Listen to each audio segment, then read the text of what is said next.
മനസ്സിലാക്കിയിട്ടുള്ളത്.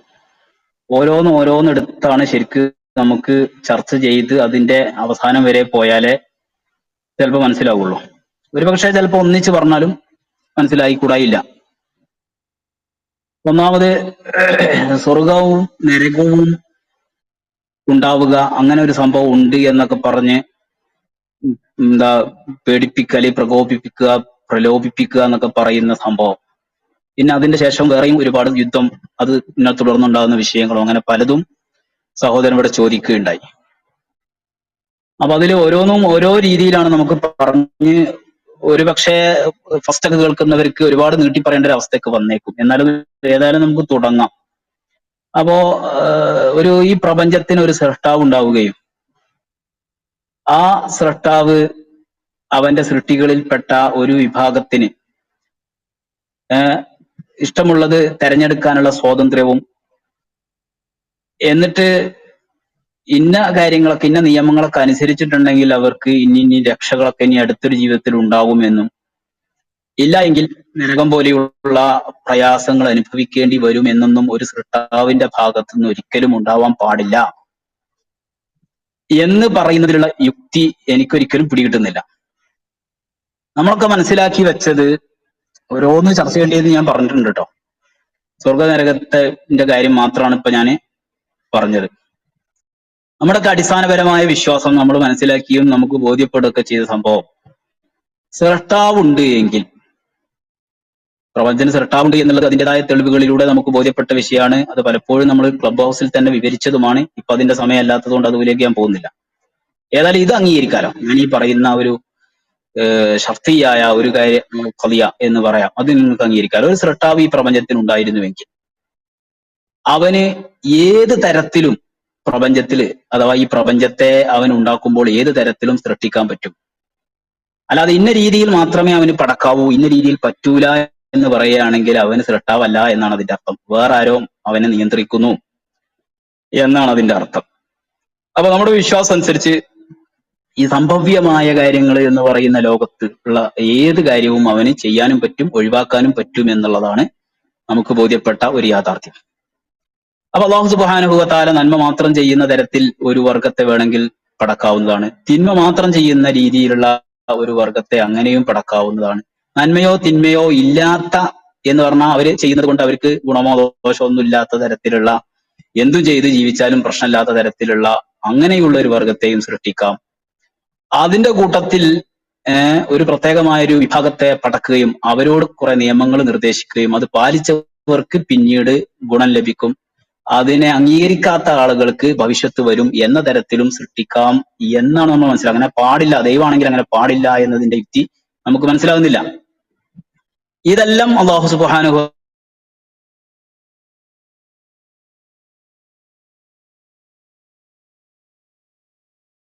ഒന്നും ഇല്ലാത്ത ടീമാണ്. പിശാചുകളെ കുറിച്ച് പറയുകയാണെങ്കിൽ അവർ തിന്മ മാത്രം ചെയ്യുന്നവരെന്നാ നമ്മൾ മനസ്സിലാക്കിയിട്ടുള്ളത്. ഏതായാലും അതൊക്കെ തെളിയിക്കണമെങ്കിൽ ഒരു പക്ഷേ ചിലപ്പോൾ ഇസ്ലാമിക പ്രമാണങ്ങളിലൂടെ പോകേണ്ടി വരും. ഞാൻ ആ ഭാഗത്തേക്ക് കിടക്കല്ല. ഇസ്ലാമിക പ്രമാണം അനുസരിച്ച് ഇങ്ങനെയൊക്കെയാണ് പറയുന്നത് അർത്ഥം. അതുപോലെ മനുഷ്യരെ പടച്ചിട്ടുള്ളത് അവരുടെ ഇഷ്ടപ്രകാരം നന്മയും തിന്മയും ഏതാണ് ഇഷ്ടമുള്ളത് തീരുമാനിക്കാം. അഥവാ കുറെ നിയമങ്ങളുണ്ട്, ആ നിയമങ്ങൾ പാലിച്ച് ജീവിക്കാം, അതിനെതിരും ജീവിക്കാൻ പറ്റുന്ന പരുവത്തിൽ പടക്കുകയും എന്നിട്ട് അതനുസരിക്കുന്ന ആളുകൾക്ക് പിന്നീട് ഒരു ജീവിതത്തിൽ അവർക്ക് അങ്ങേയറ്റത്തെ സൗഖ്യവും സുഖവും നൽകുക എന്നുള്ളതും, അംഗീകരിക്കാത്ത ആളുകൾക്ക് വലിയ പ്രയാസങ്ങൾ നൽകുക എന്നുള്ളതുമാണ്. അങ്ങനെ ഒരു സൃഷ്ടാവാണെങ്കിൽ ചെയ്യാൻ പറ്റൂല എന്ന് എന്തുകൊണ്ടാണ് സഹോദരൻ പറയുന്നത് എന്നുള്ളത് എനിക്ക് ഒരു പിടിയും കിട്ടിയിട്ടില്ല. അതിനുള്ള പ്രതികരണം കഴിഞ്ഞതിന് ശേഷം ബാക്കിയുള്ള വിശദീകരണത്തിലേക്ക് കടക്കലായിരിക്കും ഉചിതം എന്ന് മനസ്സിലാക്കിയിട്ട് അതിന് നിർത്തുകയാണ്. ബാക്കി ഇനി യുദ്ധവും എനിക്ക് ഞാനേ അത് പറയാം. എന്റെ അന്വേഷണത്തിൽ നിങ്ങൾ പറഞ്ഞ പോലെ ഒരാൾക്ക് സ്വതന്ത്രമായി ചിന്തിക്കാൻ ദൈവം അവകാശം കൊടുത്തിട്ട് പിന്നെ അയാള് നന്മയും തിന്മയും അയാൾക്ക് ചെയ്യാം, എന്നിട്ട് അയാളെ സ്വതന്ത്രമായി വിട്ടിട്ട് അയാൾ തിന്മ ചെയ്യുകയാണെങ്കിൽ അയാളെ ശിക്ഷിക്കാം എന്നാണ് ഞാനും മനസ്സിലാക്കിയത്. പക്ഷേ ഞാൻ കുറച്ചുകൂടെ ചിന്തിച്ചപ്പോഴും അല്ലെങ്കിൽ ഞാൻ പഠിച്ചപ്പോൾ മനസ്സിലാക്കിയപ്പോൾ അത് വലിയൊരു തെറ്റാണെന്നാണ് എനിക്ക് മനസ്സിലായത്. കാരണം ഒരു മിനിറ്റ് സമയം എടുക്കൂട്ടോ ഇത് പറയാം. പിന്നെ സ്വതന്ത്രമായി മനുഷ്യനെ ചിന്തിപ്പിക്കുക എന്ന് പറഞ്ഞാൽ സാധ്യമല്ല. കാരണം മനുഷ്യന്റെ ഈ ലോകം മുഴുവൻ സൃഷ്ടിച്ച ദൈവമാണെങ്കിൽ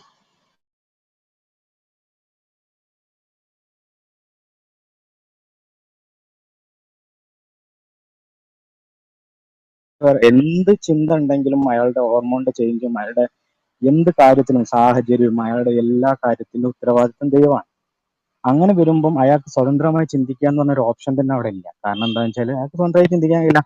അയാളുടെ ഏത് കാര്യത്തിനും ഉത്തരവാദി ദൈവമാണ്. അപ്പൊ ഇവിടെ ശരിക്കും ദൈവമല്ല ഇതിന്റെ തെറ്റുകാരൻ, ഈ മനുഷ്യനല്ലല്ലോ ഇത് തെറ്റ് ചെയ്തത്. അയാൾക്ക് വികാരപരമായി ചിന്തിക്കുന്ന ഒരു അവസ്ഥ അയാൾക്ക് ഉണ്ടെങ്കിൽ അതിന്റെ ഉത്തരവാദി ആളാണ്. ഏതെങ്കിലും ഒരു സാഹചര്യത്തിൽ അയാൾ ജീവിച്ചിട്ടുണ്ടെങ്കിൽ അതിന്റെ ഉത്തരവാദി ദൈവമാണ്. എല്ലാത്തിന്റെയും ദൈവമാണ്. കാരണം ദൈവം സർവശക്തൻ എന്ന് പറയുമ്പോൾ പിന്നെ അതിലൊരു സാധനം ഒഴിവില്ല. അങ്ങനെ വരും ദൈവത്തിന് ഞാൻ എന്റെ കാഴ്ചപ്പാടിൽ ദൈവത്തിന് ഒരു സാധനം ഫ്രീ ആക്കി കൊടുക്കാൻ കഴിയില്ല. കാരണം എന്താന്ന് വെച്ചാൽ എല്ലാത്തിന്റെ ഉത്തരവാദിയും ദൈവമാകുമ്പോൾ ഈ തെറ്റ് അയാൾ ചെയ്ത ആ തെറ്റിന്റെ ഉത്തരവാദിയും ദൈവമാണ്, നന്മ ചെയ്ത നന്മത്തിന്റെ ഉത്തരവാദിത്വം ദൈവമാണ്. പിന്നെ എങ്ങനെയാണ് അവിടെ ഒരു ദൈവം ഒരു ഫ്രീ വിൽ അല്ലെങ്കിൽ ഇങ്ങനെ ഒരാൾക്ക് ചിന്തിക്കാൻ കഴിയും എന്ന് പറയുന്നതിന്റെ ഒരു ലോജിക്ക് എനിക്ക് മനസ്സിലാവണില്ല. അതിനും ഇതുവരെ എനിക്ക് ഉത്തരം കിട്ടിയിട്ടില്ല എന്ന് പറയാം. ചോദ്യം കഴിഞ്ഞല്ലോ അല്ലേ? ചോദ്യം നിർത്തിയില്ലേ? ഞാനിങ്ങനെ ചെവിയിൽ വെച്ചാണ് കേട്ടുകൊണ്ടിരിക്കുന്നത്. സൗണ്ട് പോരാ. നിങ്ങളെ സൗണ്ടിന്റെ പ്രശ്നമല്ല, എന്റെ ഫോണിന്റെ പ്രശ്നമാണ്. പിന്നെ ഹെഡ്സെറ്റും ഇല്ല, അതുകൊണ്ടാണ്. അതുകൊണ്ട് ചോദിച്ചതിനർത്ഥം ഏതായാലും ഇവിടെ ഇപ്പോ നമ്മള് രണ്ട് വിഷയമാണ്. ഒന്ന്, മനുഷ്യന് ഇഷ്ടം തിരഞ്ഞെടുക്കാനുള്ള സ്വാതന്ത്ര്യം ഉണ്ടോ ഇല്ലേ എന്നുള്ളത് നിങ്ങളുടെ പുതിയ ഒരു വിഷയമാണ്. നമുക്ക് പറയാനുള്ളത് അതിലേക്ക് വിശദമായി ചർച്ച നമ്മൾ ക്ലബ് ഹൗസിലൊക്കെ 4-5 ദിവസവും അതിലധികം ദിവസങ്ങളൊക്കെ വെച്ചുകൊണ്ട് നമ്മൾ ചർച്ച നടത്തുകയും അതൊക്കെ വലിയ നീണ്ട ചർച്ച നടന്ന വിഷയമാണ്. ഏതായാലും ഇവിടെ നമുക്കത് ആവർത്തിക്കാവുന്നതുമാണ്, അത്രയൊന്നും ഇല്ലെങ്കിലും ചുരുങ്ങിയ രീതിയിൽ. പക്ഷെ അതിന്റെ മുമ്പ് എനിക്ക് നിങ്ങളോട് പറയാനുള്ളത്, ഞാൻ പറഞ്ഞ ഒരു സംഭവം ഉണ്ടല്ലോ, അതിനെക്കുറിച്ച് ഇപ്പൊ മനുഷ്യന് സ്വാതന്ത്ര്യം ഇല്ല, ഓക്കെ, നിങ്ങൾ പറഞ്ഞനുസരിച്ച് അതും ഇസ്ലാമികമായ പ്രമാണങ്ങൾ വെച്ചുകൊണ്ടായിരിക്കും നിങ്ങൾ ഇല്ല എന്ന് പറയാൻ തന്നെ ശ്രമിക്കുന്നത്. ഓക്കെ, അവിടെ കട്ടെ. ഏതായാലും അത് ഇനി ഭൗതിക പ്രമാണങ്ങൾ വെച്ച് നോക്കുന്ന സമയത്ത് എന്ന് പറഞ്ഞാൽ ഭൗതികവാദികളുടെ സിദ്ധാന്തം വെച്ച് നോക്കുമ്പോൾ എന്താ സംഭവിക്കുന്നത് എന്നും, അപ്പൊ അങ്ങനെയാവുന്ന സമയത്ത് ഇവിടെ ഭൗതിക ലോകത്ത് രക്ഷാശിക്ഷകളൊക്കെ കൊടുക്കാൻ പറ്റുമോ ഇല്ലേ എന്നുള്ളതൊക്കെ നീണ്ട ചർച്ചകളാണ്. അവിടെയൊക്കെ വലിയ രസകരമായ സംഭവങ്ങളുണ്ട്. ഞാൻ ആ ഭാഗത്തേക്ക് പോകുന്നതിന് മുമ്പ് എനിക്ക് ചോദിക്കാനുള്ളത്, മനുഷ്യർക്ക് സ്വാതന്ത്ര്യം ഉണ്ട് എങ്കിൽ, നേരത്തെ നമ്മൾ പറഞ്ഞല്ലോ സൃഷ്ടാവ് ഉണ്ടെങ്കിൽ എന്ന് പറഞ്ഞല്ലോ, അതേപോലെ സൃഷ്ടാവ് ഉണ്ട്, മനുഷ്യർക്ക് സ്വാതന്ത്ര്യം കൊടുത്തിട്ടുണ്ട് എന്നൊക്കെ അത് സാധ്യമാണെന്നും വെക്കുക. അങ്ങനെയാണ് എങ്കിൽ എന്നിട്ട് അവർക്കൊരു നിയമം കൊടുത്തിട്ട് ആ നിയമം അനുസരിച്ചവർക്ക് സ്വർഗവും അല്ലാത്തവർക്ക് നരകവും കൊടുത്താൽ അത് സൃഷ്ടാവിൽ നിന്ന് യോജിക്കൂല എന്ന അഭിപ്രായം നിങ്ങൾക്കുണ്ടോ ഇല്ലേ എന്നുള്ളതിന്റെ പ്രതികരണം കിട്ടിയാൽ നന്നായിരുന്നു. അതിനോട് നിങ്ങൾ പ്രതികരിച്ചിട്ടില്ല, അതായിരുന്നു ഞാൻ നേരത്തെ ഞാനതിനെ പറഞ്ഞത്. അങ്ങനെ ഉണ്ടെങ്കിൽ സ്വതന്ത്രം, ഞാൻ അതിന്റെ ഉത്തരം തന്നെയാണ് പറഞ്ഞത്. അവിടെ തെറ്റുകാരൻ ദൈവമാണ്, യാതൊരു സംശയമില്ല. കാരണം സ്വാതന്ത്ര്യം എന്ന് പറഞ്ഞ സാധനം ഇയാള് സ്വന്തമായിട്ട് ഒരു സാധനം ഉണ്ടാക്കില്ല. ഞാൻ ഒരു ഉദാഹരണം കൂടെ പറയാം. ഒരു എന്തെങ്കിലും ഒരു ഇലക്ട്രോണിക് സർക്യൂട്ട് ഉണ്ടാക്കി, അപ്പൊ അത് എന്തെങ്കിലും ബൈ മിസ്റ്റേക്കിൽ അത് കത്തിപ്പോയി എന്ന് വിചാരിക്കാം. അപ്പൊ നമ്മൾ എന്താ പറയാ, അത് ഉണ്ടാക്കിയ ആളുടെ തെറ്റാണെന്ന്. അപ്പൊ ഈ ട്രാൻസിസ്റ്റർ അതിനുള്ള റെസിസ്റ്ററോ അങ്ങനെ എന്തെങ്കിലും സാധനം കത്തിപ്പോയി, അങ്ങനെയാണെങ്കിൽ ഈ ആ കത്തിപ്പോയ സാധനത്തിനാണ് അതിന്റെ ഉത്തരവാദിത്തം, അല്ലെങ്കിൽ അത് ഉണ്ടാക്കിയ ആൾക്കാണ് അതിന്റെ ഉത്തരവാദിത്തം? അങ്ങനെയല്ല, അതിലുള്ള എല്ലാ എലമെന്റും ഒരാളാണ് ഉണ്ടാക്കുന്നതെന്ന് വിചാരിക്കുക.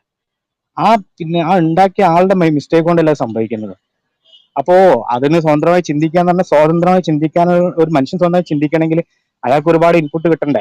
അയാൾക്കുള്ള അറിവ് ഇത് ദൈവത്തിന്റെ ആണ്, അയാളുടെ സാഹചര്യം ഇത് ദൈവമാണ്, അയാളുടെ തലച്ചോറിൽ ഉണ്ടാകുന്ന വ്യത്യസ്തമായ, പിന്നെ ചില ആളുകൾക്ക് പെട്ടെന്ന് ദേഷ്യം പിടിക്കുന്ന ഇതുണ്ടാവും, ചില ആൾക്കാർ വളരെ സൗമ്യമായിരിക്കും. ഇതിനെല്ലാം ഉത്തരവാദി ദൈവമാണ്. അങ്ങനെ വരുമ്പോ ഈ മനുഷ്യനെ നമ്മൾ എങ്ങനെ കുറ്റം പറയും? ദൈവമാണ് സൃഷ്ടിച്ചതെങ്കിൽ. കാരണം ദൈവം സർവശക്തനാണെന്നും എല്ലാം ഒരു ചെറിയ സാധനം പോലും ഇല്ലാതെ ദൈവത്തിന്റെ കൺട്രോളിലാണ് എന്നും പറയുകയും, അതേസമയം ദൈവം ഇങ്ങനെ ഫ്രീ ആക്കി, അങ്ങനെ ഒരു സംഭവം നടക്കൂലല്ലോ, അത് സാധ്യമല്ലല്ലോ. കാരണം എന്താ വെച്ചാൽ എന്തൊരു ചെറിയ അനക്കുണ്ടെങ്കിൽ അതിന്റെ ഉത്തരവാദിത്വം ദൈവമാണെങ്കിൽ പിന്നെ ദൈവം തന്നെ. ഞാൻ ചോദിച്ചതിന്റെ മറുപടി നിങ്ങൾ കഴിഞ്ഞില്ല. ഞാൻ ചോദിച്ചതിന്റെ മറുപടി ഞാൻ ഇതാണ് പറഞ്ഞത്, അവിടെ ദൈവമാണ് പ്രതി എന്നാണ്. അല്ലല്ല, ഞാൻ ചോദിച്ചത് എന്താന്ന് ഞാൻ പറഞ്ഞിട്ട് നിങ്ങൾക്ക് പറയാം. ഞാൻ ചോദിച്ചത് സൃഷ്ടാവുണ്ട് അല്ലെങ്കിൽ ദൈവമുണ്ട്, അവന് മനുഷ്യർക്ക് പിന്നെ സ്വാതന്ത്ര്യം കൊടുക്കാനുള്ള കഴിവുണ്ട്, അത് കൊടുത്തിട്ടുണ്ട്. അങ്ങനെ മനുഷ്യൻ അവന്റെ സ്വാതന്ത്ര്യം ഉപയോഗിച്ച് ചിലർ നന്മയും മറ്റു ചിലർ തിന്മയും തെരഞ്ഞെടുക്കുകയും സ്വർഗവും നരകവും രൂപപ്പെടുകയും ചെയ്യുകയാണെങ്കിൽ അതിൽ വല്ല യുക്തികേടുണ്ടോ അല്ലേ എന്നുള്ളതാണ് എന്റെ ചോദ്യം. അതിനോട് നിങ്ങൾ യുക്തികേടുണ്ട് എന്നാണ് എനിക്ക് പറയാനുള്ളത്. കാരണം സ്വാതന്ത്ര്യം കൊടുത്തിട്ട് അയാൾ പിന്നെ എന്ത് ചെയ്യുകയാണെങ്കിൽ ഉത്തരവാദി ദൈവമാണെങ്കിൽ അതിൽ യുക്തികേടുണ്ട്. കാരണം അയാൾക്ക് സ്വാതന്ത്ര്യം അങ്ങനെ സ്വാതന്ത്ര്യം കൊടുത്തിട്ടുണ്ടെങ്കിൽ പിന്നെ ഉത്തരവാദി ദൈവമാകുന്നില്ലല്ലോ. ഈ സ്വാതന്ത്ര്യം എങ്ങനെ കൊടുക്കാൻ കഴിയാന്ന് നിങ്ങൾ എപ്പോഴും ചിന്തിച്ചിട്ടുണ്ടോ? ലോജിക് സ്വാതന്ത്ര്യം കൊടുക്കുക എന്ന് പറഞ്ഞാൽ സാധ്യമല്ല. ദൈവത്തിന് ഒരാൾക്ക് സ്വാതന്ത്ര്യം കൊടുക്കാൻ സാധ്യമല്ല. കാരണം ദൈവത്തിന്റെ അധീനതയിലല്ലാതെ ഒരു ചെറിയ മാറ്റങ്ങളും ഇല്ല. എല്ലാ മാറ്റങ്ങളും ഉത്തരവാദി ദൈവമാണ്. അപ്പൊ ഇവിടെ ആ സാധനം തന്നെ ലോജിക് അല്ല എന്നാ ഞാൻ എന്റെ ഒരു അഭിപ്രായം. അല്ല നിങ്ങൾക്ക് അത് ശരിക്കും ഒരു ഉത്തരം ഉണ്ടെങ്കിൽ ഒന്ന് പറഞ്ഞു തന്നാൽ നന്നായിരുന്നു. ഞാൻ കുറെ കാലം കൺഫ്യൂഷൻ ആ വിഷയത്തിൽ. അപ്പൊ അത് ഞാനൊരു നമ്മൾ കാര്യം കുറെ പറയട്ടെ. അത് അപ്പൊ ചർച്ച നീതി ചെയ്താൽ നമ്മൾ വേണ്ട എന്നാണ് വിചാരിക്കുന്നത്. നമുക്ക് നീതി എങ്ങനെ ലഭിക്കണമല്ലോ. നമുക്ക് നീതി ലഭിക്കണമല്ലോ. പരലോക ജീവിതത്തിൽ നമുക്ക് നീതി വേണമല്ലോ. ഇപ്പൊ ഇവിടെ ഇപ്പൊ ഉള്ള തെറ്റെല്ലാം ചെയ്യുകയും ഇതുപോലെ പുണ്യ പ്രവർത്തികൾ ചെയ്യുന്നവർക്ക് അതിൻ്റെതായിട്ടുള്ള രീതിയിലുള്ളത് കൊടുക്കണമല്ലോ. ഏതായാലും നീതി കൊടുക്കണം നമ്മൾ ഈ എന്നുള്ളതിൽ എനിക്ക് നൗഷാദ് അഭിപ്രായമുണ്ട്. ഇവിടെ നമ്മൾ തെറ്റ് അല്ല ചെയ്താൽ എല്ലാവരും ഒരാൾക്ക് കൂടെ ഇപ്പോ സംസാരിക്കുകയാണെങ്കിൽ പിന്നെ അതിന് അർത്ഥമല്ല. ഞാൻ സോറി, ഞാൻ മറുപടി പറഞ്ഞിട്ട് മ്യൂട്ട് ചെയ്യാം. എക്സ്ക്യൂസ് മീ, ജമാലി ഉസ്താദ്, ജമാലി ആ ഉസ്താദ്, സയ്യിദ് ഉസ്താദ്, ആ ജാസ് ഉസ്താദ്, നിങ്ങൾ പ്രതികരിക്കാവുന്നതാണ് ഈ വിഷയത്തിൽ. ഓക്കെ. അപ്പോഴേ ഞാൻ ഫസ്റ്റ് പറഞ്ഞ സംഭവത്തോട് നിങ്ങൾക്ക് പ്രതികരിക്കാൻ പ്രയാസമുണ്ടെന്ന് ഞാൻ മനസ്സിലാക്കുന്നു. അപ്പൊ നിങ്ങളുടെ ഭാഗത്തേക്ക് തന്നെ ഞാൻ വരാം.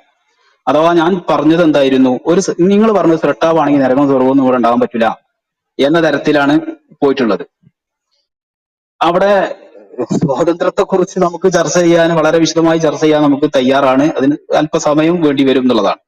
ഞാൻ ചോദിച്ചത് എന്താന്ന് വെച്ചാല്, ഒരു സ്രട്ടാവ് ഉണ്ടാവുകയും അതിന് സ്വാതന്ത്ര്യം കൊടുക്കാൻ സാധിക്കുകയും മനുഷ്യർ അത് ഉപയോഗിച്ചുകൊണ്ട് നന്മയോ തിന്മയോ തെരഞ്ഞെടുക്കുകയും അത് കാരണമായിക്കൊണ്ട് അവർക്ക് ശിക്ഷയോ രക്ഷയോ വരികയും ചെയ്യുകയാണെങ്കിൽ അതില് വല്ല കുഴപ്പമുണ്ടോ എന്നുള്ളതിനോട് നിങ്ങൾ ഇതുവരെ പ്രതികരിച്ചിട്ടില്ല എന്നുള്ളതാണ് ഒന്നാമത്തെ സംഭവം. രണ്ടാമത് പറയാനുള്ളത്, ഇനി പിന്നെ ദൈവമുണ്ട്, സൃഷ്ടാവുണ്ട്, മനുഷ്യർക്ക് സ്വാതന്ത്ര്യം ഇല്ല, എന്നിട്ടോ മനുഷ്യർക്ക് ഒരു പുറമേക്ക് സ്വാതന്ത്ര്യം എന്ന് തോന്നുന്ന രീതിയിൽ ചില സംഭവങ്ങളും അങ്ങനെ നന്മയും തിന്മയൊക്കെ വരികയും എന്നിട്ട് അതിൽ നന്മ ആരാണ് തെരഞ്ഞെടുക്കുന്നത് എന്നുള്ളത് ദൈവം തന്നെ തീരുമാനിക്കുകയും എന്നിട്ട് അവരത് ചെയ്യുകയും തിന്മ എന്ന് പറയുന്ന കുറെ സംഭവങ്ങളും അത് ആരാണ് തെരഞ്ഞെടുക്കേണ്ടത് എന്നുള്ളത് തീരുമാനിക്കുകയും എന്നിട്ട് അവരത് ചെയ്യുകയും ചെയ്തു. എന്നിട്ട് അതിന്റെ പിന്നിൽ ഈ നന്മ എന്ന് പറയുന്ന സംഭവങ്ങളുള്ള ആളുകൾക്ക് സ്വർഗവും അല്ലാത്ത ആളുകൾക്ക് നരകം കൊടുക്കുകയാണെങ്കിൽ പോലും അതും ദൈവത്തിൽ നിന്ന് സാധ്യമാണ് എന്നുള്ളതാണ് രണ്ടാമത് പറയാനുള്ളത്. മൂന്നാമത് ഇൻഷാ അല്ലാഹ് മനുഷ്യന് സ്വാതന്ത്ര്യം ഉണ്ട് എന്നുള്ളതും പറയും. പക്ഷെ അതിന്റെ മുമ്പ് ഇത് ക്ലിയർ ആക്കണം.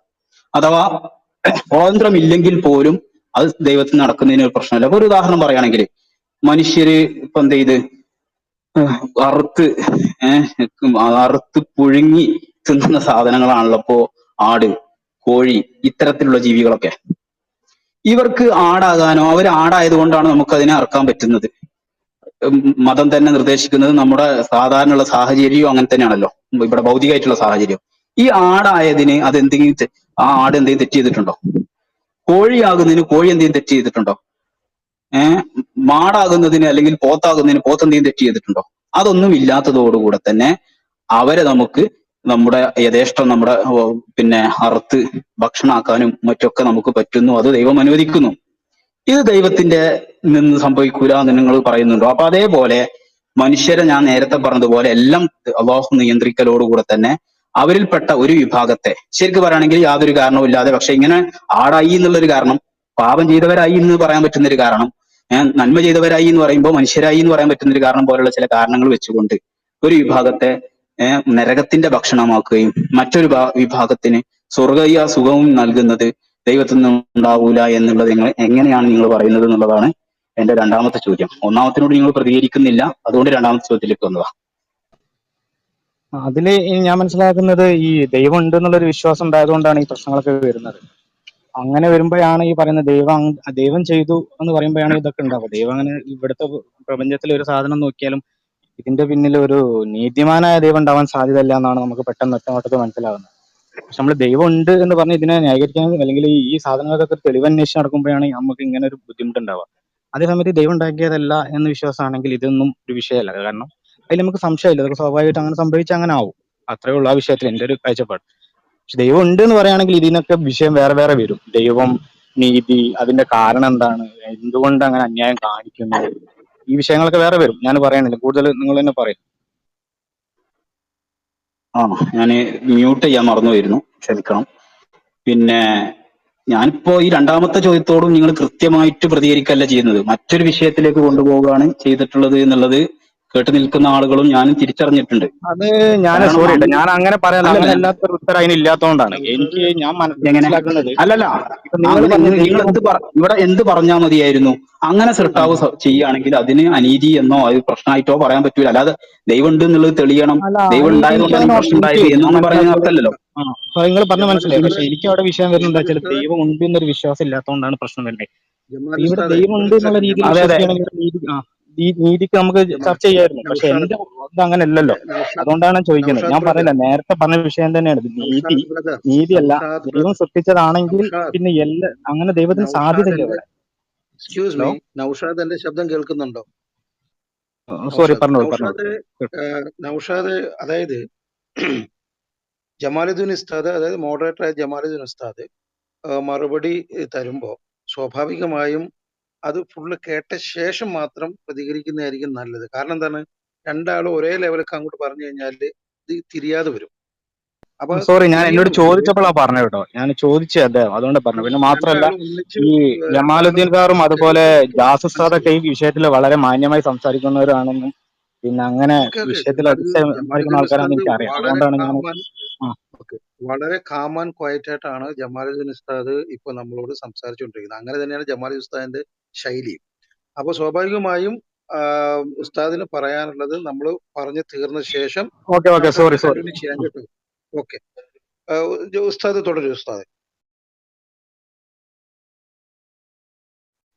ജമാൽ ഉസ്താദ് പറഞ്ഞില്ലേ? ആ അപ്പോ ഇവിടെ ഇപ്പൊ രണ്ട് ചോദ്യങ്ങൾ എന്ന് പറഞ്ഞാല്, ഫസ്റ്റ് സ്വർഗം നിരകൊണ്ടാകലൊന്നും അങ്ങനെയൊന്നും ഒരു ദൈവത്തിൽ നിന്നുണ്ടാകാൻ പറ്റൂല എന്നതായിരുന്നു പറഞ്ഞിരുന്നത്. അത് പറ്റാം എന്ന് ഞാൻ വിശദീകരിക്കുകയും എന്നോട് പ്രതികരിക്കുന്ന നൗഷാദ് അത് തെറ്റാണ് എന്ന് പറയാൻ സാധിക്കാത്തൊരവസ്ഥ വന്നു എന്നുള്ളതാണ് ഞാൻ മനസ്സിലാക്കുന്നത്. രണ്ടാമത്തെ കാര്യം, മനുഷ്യന് ഇവിടെ ഫ്രീ വില്ലില്ല, അതുകൊണ്ട് തന്നെ സ്വർഗ നരകങ്ങളൊന്നും വരാൻ പറ്റൂല എന്ന് പറഞ്ഞപ്പോ, അങ്ങനെയാണെങ്കിൽ പോലും സ്വർഗവും നരകവും ഉണ്ടാവാം. കാരണം പ്രപഞ്ചത്തിന് ഒരു സൃഷ്ടാവ് ഉണ്ടാകുകയും അവൻ സൃഷ്ടിക്കുന്നത് അവൻ എന്തിനാണോ ഉദ്ദേശിക്കുന്നത്, അവൻ തോന്നുന്ന പോലെ സൃഷ്ടിച്ചൂടെ? പ്രപഞ്ചത്തിന് സൃഷ്ടാവ് ഉണ്ടെങ്കിൽ, ഉണ്ടോ ഇല്ലേ നമുക്ക് ചർച്ച ചെയ്യാം.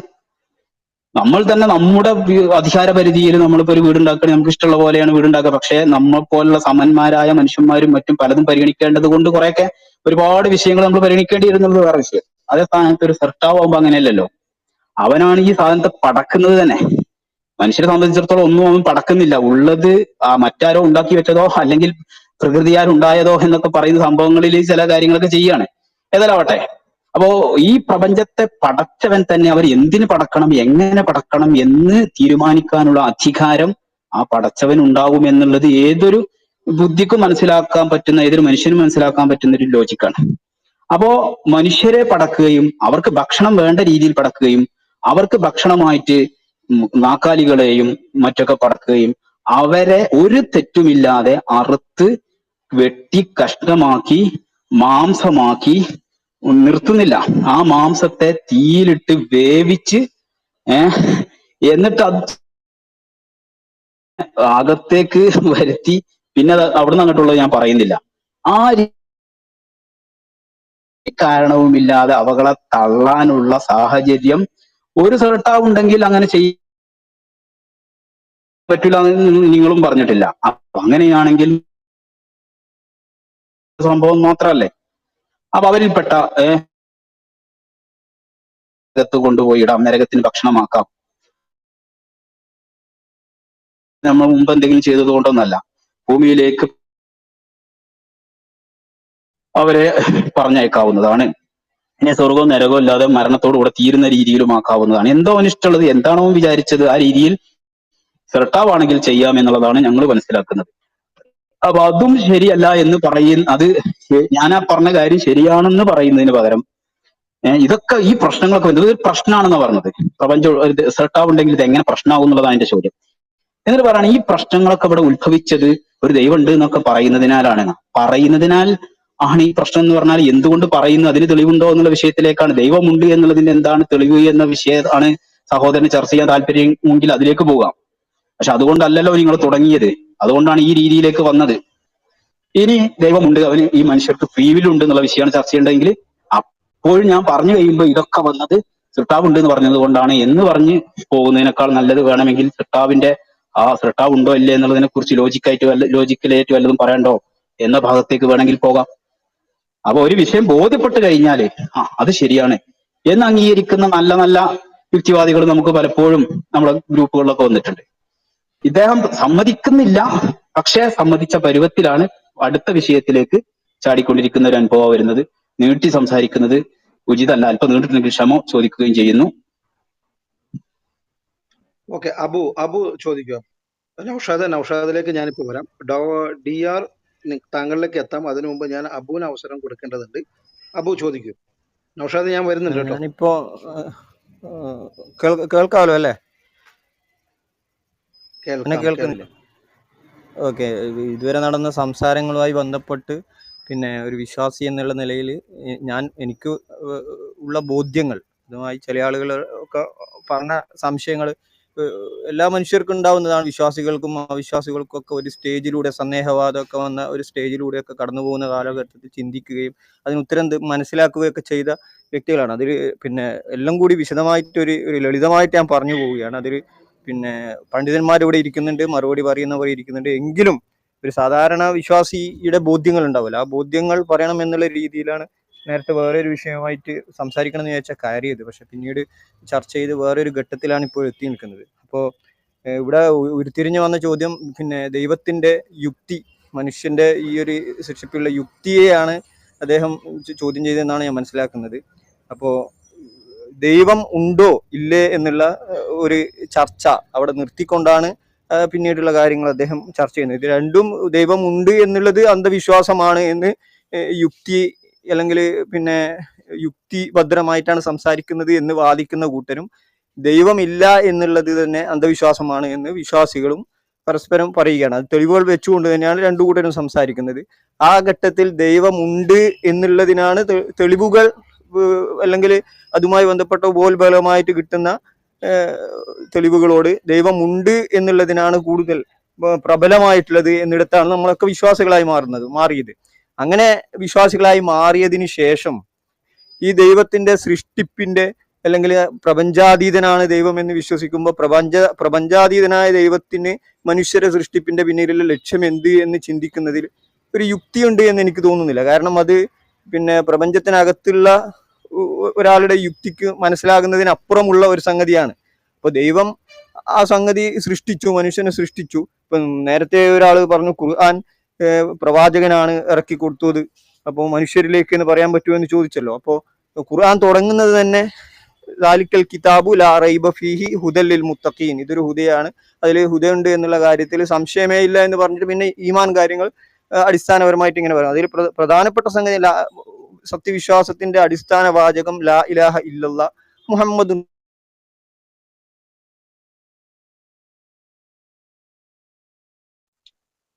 സംഗ്രഹം എന്ന് വേണേ നമുക്ക് പറയാം. മനുഷ്യന്റെ സൃഷ്ടിപ്പ്. അബു പെട്ടെന്ന് ചുരുക്കണേ. അബുവിന്റെ നെറ്റ് പ്രോബ്ലം ഉണ്ടെന്ന് തോന്നുന്നു. പിന്നെ ഈ ശ്രോതാക്കൾ ഒരു സെക്കൻഡ് ഡിആറിലേക്ക് വരുന്നു. ശ്രോതാക്കളിൽ എൻ്റെ ഒരു സുഹൃത്തും കൂടിയായ പ്രവീൺ ഉണ്ട് എന്നാണ് ഞാൻ മനസ്സിലാക്കുന്നത്. പ്രവീണിന് സ്പീക്കേഴ്സ് പാനലിലേക്ക് വന്ന ശേഷം ഇവിടുത്തെ പണ്ഡിത ശ്രേഷ്ഠരോട് പ്രവീണിന്റെ സംശയങ്ങൾ നിവാരണം ചെയ്യാവുന്നതാണ്. എൻ്റെ ശബ്ദം പ്രവീൺ കേൾക്കുന്നുണ്ട് എങ്കിൽ പ്രവീൺ എന്താ പറയാ, ഈ സ്പീക്കേഴ്സ് പാനലിലേക്ക് വരിക. ഞാൻ ഇൻവിറ്റേഷൻ ഞാൻ തരാം, പെട്ടെന്ന് തന്നെ വരേണ്ടതുണ്ട്. ഓക്കെ, ഡിആർ സംസാരിക്കും. ഓക്കെ, അസ്സാം വലൈക്കും. ഇപ്പോൾ നേരത്തെ ജമാലുദ്ദീൻ ഉസ്താദും നൗഷാദും ചർച്ച ചെയ്ത ഒരു വിഷയത്തിൽ ഒന്ന് ആഡ് ഓൺ ചെയ്യാനാണ്. ഇപ്പോൾ നൗഷാദ് ഭായി പറഞ്ഞത് പിന്നെ നമ്മളെ ഈ ഫ്രീ വില്ലായിട്ട് ബന്ധപ്പെട്ടിട്ടേ ദൈവം ഉണ്ടെങ്കിൽ സംഗതി കോംപ്ലിക്കേറ്റഡ് ആവും എന്നുള്ള രീതിയിലാണ് പറഞ്ഞത്. പക്ഷേ ഞാൻ മനസ്സിലാക്കുന്നത് ദൈവം ഇല്ലെങ്കിലാണ് അവിടെ കോംപ്ലിക്കേഷൻ വരിക എന്നാണ്. അതായത് നമുക്ക് പിന്നെ ദൈവം ഇല്ലെങ്കിൽ എല്ലാം ഒരു ഭൗതികവാദ കാഴ്ചപ്പാടിൽ നോക്കിക്കഴിഞ്ഞാൽ നമുക്ക് ഫ്രീ വില്ല് ഇമ്പോസിബിൾ ആണ്, പിന്നെ ലോജിക്കലി ഇമ്പോസിബിൾ ആണ്. നമുക്ക് ഒരിക്കലും ഫ്രീ വിൽ ഉണ്ടാവില്ല. കാരണം നമ്മുടെ ശരീരം മൊത്തം വർക്ക് ചെയ്യുന്നത് പിന്നെ ഈ ഫിസിക്സ് നിയമങ്ങൾ അനുസരിച്ച് ആയിരിക്കും. അപ്പൊ അതിന്റെ റിസൾട്ട് എന്ന് പറഞ്ഞാൽ ഒരു ഇൻപുട്ട് കൊടുത്താൽ ഒരു ഗിവൺ റിസൾട്ടേ കിട്ടുള്ളൂ. ഇപ്പോൾ വെള്ളം നമ്മൾ 100 ഡിഗ്രിയിൽ തിളപ്പിച്ചാൽ വെള്ളം തിളയ്ക്കും, അവിടെ ചോയ്സ് ഒന്നുമില്ല. അതുപോലെ നമ്മുടെ ശരീരം ഫുള്ള് ഫിസിക്സ് നിയമങ്ങളും കെമിസ്ട്രി നിയമങ്ങളും അനുസരിച്ച് വർക്ക് ചെയ്യുന്നതാണെങ്കിൽ പിന്നെ നമുക്ക് ചോയ്സ് ഒന്നും ഉണ്ടാവില്ല. നമ്മൾ ഒരു നിമിഷത്തിൽ നമ്മൾ ഒരു തീരുമാനം എടുത്തു, നമുക്ക് മറിച്ചൊരു തീരുമാനം എടുക്കാൻ സാധ്യമാവുമായിരുന്നില്ല. നമുക്ക് ആ ഒരു അതായത് നമ്മുടെ തലയിൽ നടന്ന കെമിക്കൽ റിയാക്ഷൻ ഒക്കെ അനുസരിച്ച് നമുക്ക് ആ ഒരു തീരുമാനം മാത്രമേ നമുക്ക് കഴിയുമായിരുന്നുള്ളൂ. അപ്പൊ അങ്ങനെ വരുമ്പോൾ നമുക്ക് ഫ്രീ വില്ല് എന്ന് പറഞ്ഞൊരു സംഗതിയേ ഉണ്ടാവില്ല ഒരു ഭൗതികവാദ കാഴ്ചപ്പാട് നോക്കിക്കഴിഞ്ഞാൽ. പിന്നെ അത് ഇല്ല എന്ന് മാത്രമല്ല, അത് അനുബന്ധമായിട്ട് ഒരുപാട് പ്രശ്നങ്ങൾ വരും. ഇപ്പൊ നമ്മുടെ നിയമസംഹിത ഒക്കെ വർക്ക് ചെയ്യുന്നത് നമുക്ക് ഫ്രീ വില്ല് ഉണ്ട്, ഫ്രീ ചോയ്സ് ഉണ്ട് എന്നുള്ള ഒരു അർത്ഥത്തിലാണല്ലോ നമ്മളെ നിയമസംഹിതയും കാര്യങ്ങളൊക്കെ വർക്ക് ചെയ്യുന്നത്. അതൊരു വിഷയം. പിന്നെ മറ്റൊരു വിഷയം, ഇപ്പൊ നമ്മൾ ഈ പറയുന്ന ജനാധിപത്യ മൂല്യങ്ങളൊക്കെ ഉണ്ടല്ലോ, ജനാധിപത്യത്തിനൊരു അർത്ഥം ഉണ്ടാവില്ല. കാരണം ഒരു മനുഷ്യന് ഫ്രീ ചോയ്സ് ഇല്ലെങ്കിൽ പിന്നെ ജനാധിപത്യവും ഏകാധിപത്യവും തമ്മിലൊരു വ്യത്യാസമില്ലല്ലോ. കാരണം അപ്പൊ അവൻ വോട്ട് ചെയ്യുന്നത് എന്തൊക്കെയോ കെമിക്കൽ റിയാക്ഷന്റെ റിസൾട്ട് ആയിട്ടാണെങ്കിൽ പിന്നെ ഒരു അർത്ഥമില്ല. പിന്നെ അതുപോലെ സ്വാതന്ത്ര്യത്തിന് അർത്ഥം ഉണ്ടാവില്ല, ഈക്വാലിറ്റിക്ക് അർത്ഥം ഉണ്ടാവില്ല, അടിമത്തം സ്വാതന്ത്ര്യം ആ ഒരു കൺസെപ്റ്റിന് അർത്ഥം ഉണ്ടാവില്ല. പിന്നെ അത് മാത്രമല്ല, ഈ സത്യം അസത്യം എന്നുള്ള വാക്കിനും അർത്ഥം ഉണ്ടാവില്ല. കാരണം നൗഷാദ് സംസാരിക്കുന്നത് നൗഷാദിന്റെ തലയിൽ നടന്ന കെമിക്കൽ റിയാക്ഷന്റെ റിസൾട്ടാണ്, ഞാൻ സംസാരിക്കുന്നത് എന്റെ തലയിൽ നടന്ന കെമിക്കൽ റിയാക്ഷന്റെ റിസൾട്ടാണ്. അങ്ങനെ നമ്മുടെ രണ്ട് പേരുടെയും സംസാരം രണ്ട് റിസൾട്ട് മാത്രമായിരിക്കും. നിന്റേത് ശരി എന്റേത് തെറ്റ് എന്നോ, എന്റേത് ശരി നിന്റേത് തെറ്റ് എന്നോ ഉള്ളൊരു അവസ്ഥ തന്നെ ഉണ്ടാവില്ല.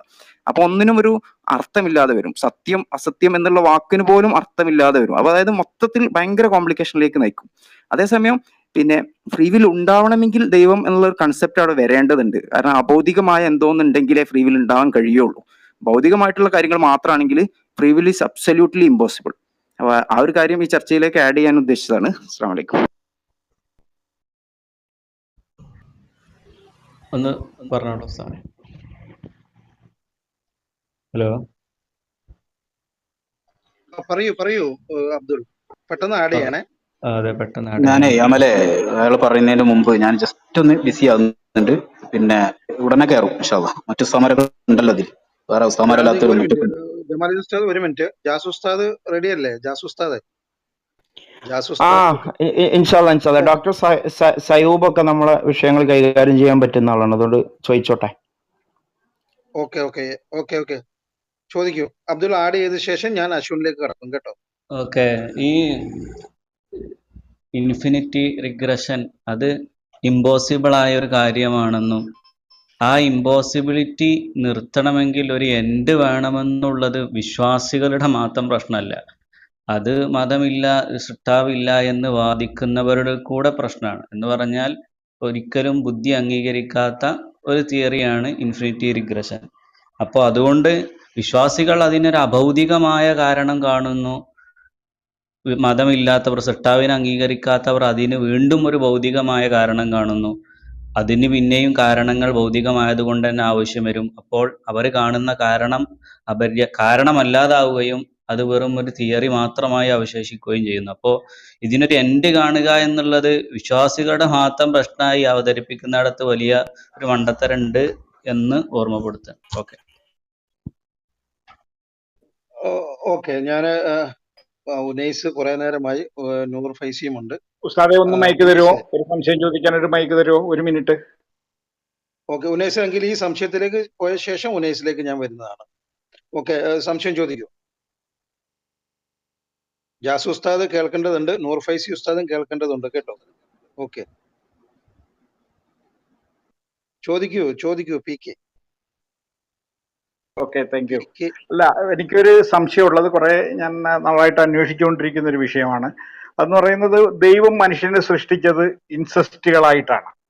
ഒരിക്കലും ഇന്ന് കാണുന്ന ഈ മനുഷ്യബന്ധങ്ങളുടെയും കുടുംബ ബന്ധങ്ങളുടെയും ഒന്നും പ്രസക്തി ദൈവത്തിനൊന്നും മനസ്സിലാകാതെ പോയതാണോ, അതോ ദൈവം അത്ര ഒരു ദീർഘവീക്ഷണമുള്ള ഒരു ശക്തി ആയിരുന്നില്ലേ? തൽക്കാലത്തേക്ക് ഉണ്ടാകുന്ന പ്രശ്നങ്ങൾക്ക് മാത്രം പരിഹാരം കാണാനാകുന്ന മനുഷ്യതുല്യനായ ഒരു ശക്തിയാണോ ഈ ദൈവം എന്ന് പറയുന്നത് എന്നൊന്ന് വിശദീകരിച്ചാൽ നന്നായിരുന്നു പ്ലീസ്. ഒന്നുകൂടി വ്യക്തമാക്കണോ ചോദ്യം? ദൈവം മനുഷ്യനെ സൃഷ്ടിച്ചത് ഇൻസെസ്റ്റുകളായിട്ടാണ്. ഞാൻ ഉസ്താദ്മാരോട് പറയണം. ഞാൻ ആവർത്തിക്കണോ? ഹലോ, ഒരു മിനിറ്റ്, ഞാൻ ജാസുസ്താദിലേക്ക് വരും. ജാസുസ്താദ് എന്റെ ശബ്ദം കേൾക്കുന്നുണ്ടോ? ഡോക്ടർ സയൂബ് പറയുന്നില്ലെങ്കിൽ ഞാൻ പറഞ്ഞോളാം. ഓക്കെ, ഡോക്ടർ സയൂബ് ഉണ്ട്. ചോദ്യം കേട്ടിരുന്നോ? ചോദ്യം ഒന്നുകൂടെ ആവർത്തിക്കും. ഓക്കെ, ഞാൻ ഡോക്ടർ എന്റെ കേൾക്കുന്നുണ്ടോ? നിലപാട് ഓക്കെ, ഞാൻ ഒന്നുകൂടെ വ്യക്തമാക്കാം. കേൾക്കുന്നുണ്ടല്ലോ അല്ലേ? ഡോക്ടർ കേൾക്കാമല്ലോ? പി കെ ഒരു സെക്കൻഡ്. ഡോക്ടർ ഇത് ഈ സംശയം കേൾക്കുന്നുണ്ടോ ഡോക്ടർ? ഞാൻ ഇടയ്ക്കൊന്ന് പോയിരുന്നു, ഞാനിപ്പോൾ തിരിച്ചു വന്നതാണ്. ഞാൻ ഇതിന്റെ ഓക്കെ, ഇടയിലെന്തോ പി കെ എന്ന് പറയുന്ന സഹോദരൻ ഒരു ചോദ്യം ചോദിച്ചിട്ടുണ്ട്. ആ ചോദ്യം ഒന്നുകൂടെ ശ്രവിക്കുക. ആ ശ്രവിച്ച ശേഷം അതിന് ഓക്കെ മറുപടി കൊടുക്കുക. ഓക്കെ. ഓക്കെ, ഞാൻ ഒന്നും കൂടി ആവർത്തിക്കാം. ദൈവം മനുഷ്യനെ സൃഷ്ടിച്ചത് ഇൻസെസ്റ്റുകളായിട്ടാണ്. അത് കഴിഞ്ഞ് മനുഷ്യൻ ആ ദൈവവിധിയെ ലംഘിച്ചുകൊണ്ട് ഇന്ന് ഇൻസെസ്റ്റ് റിലേഷൻ തെറ്റാണ് എന്ന് വാദിക്കുന്ന അവസ്ഥയിലേക്ക് മതവിശ്വാസികളൊക്കെ എത്തിയിട്ടുണ്ട്.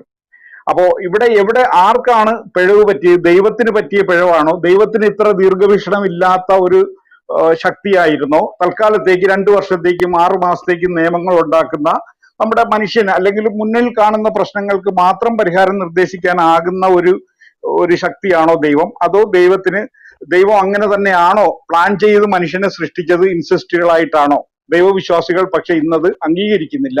ഇതിന് നിങ്ങൾക്ക് ഈ ദൈവവിശ്വാസികളെ ദൈവ നിന്ന ചെയ്യുന്ന ആൾക്കാരായിട്ടാണോ പരിഗണിക്കേണ്ടത്? അതോ ദൈവത്തിന് എങ്ങനെയാണെന്നത് മനസ്സിലാവുന്നില്ല. ഒന്ന് വിശദീകരിക്കാമോ പ്ലീസ്?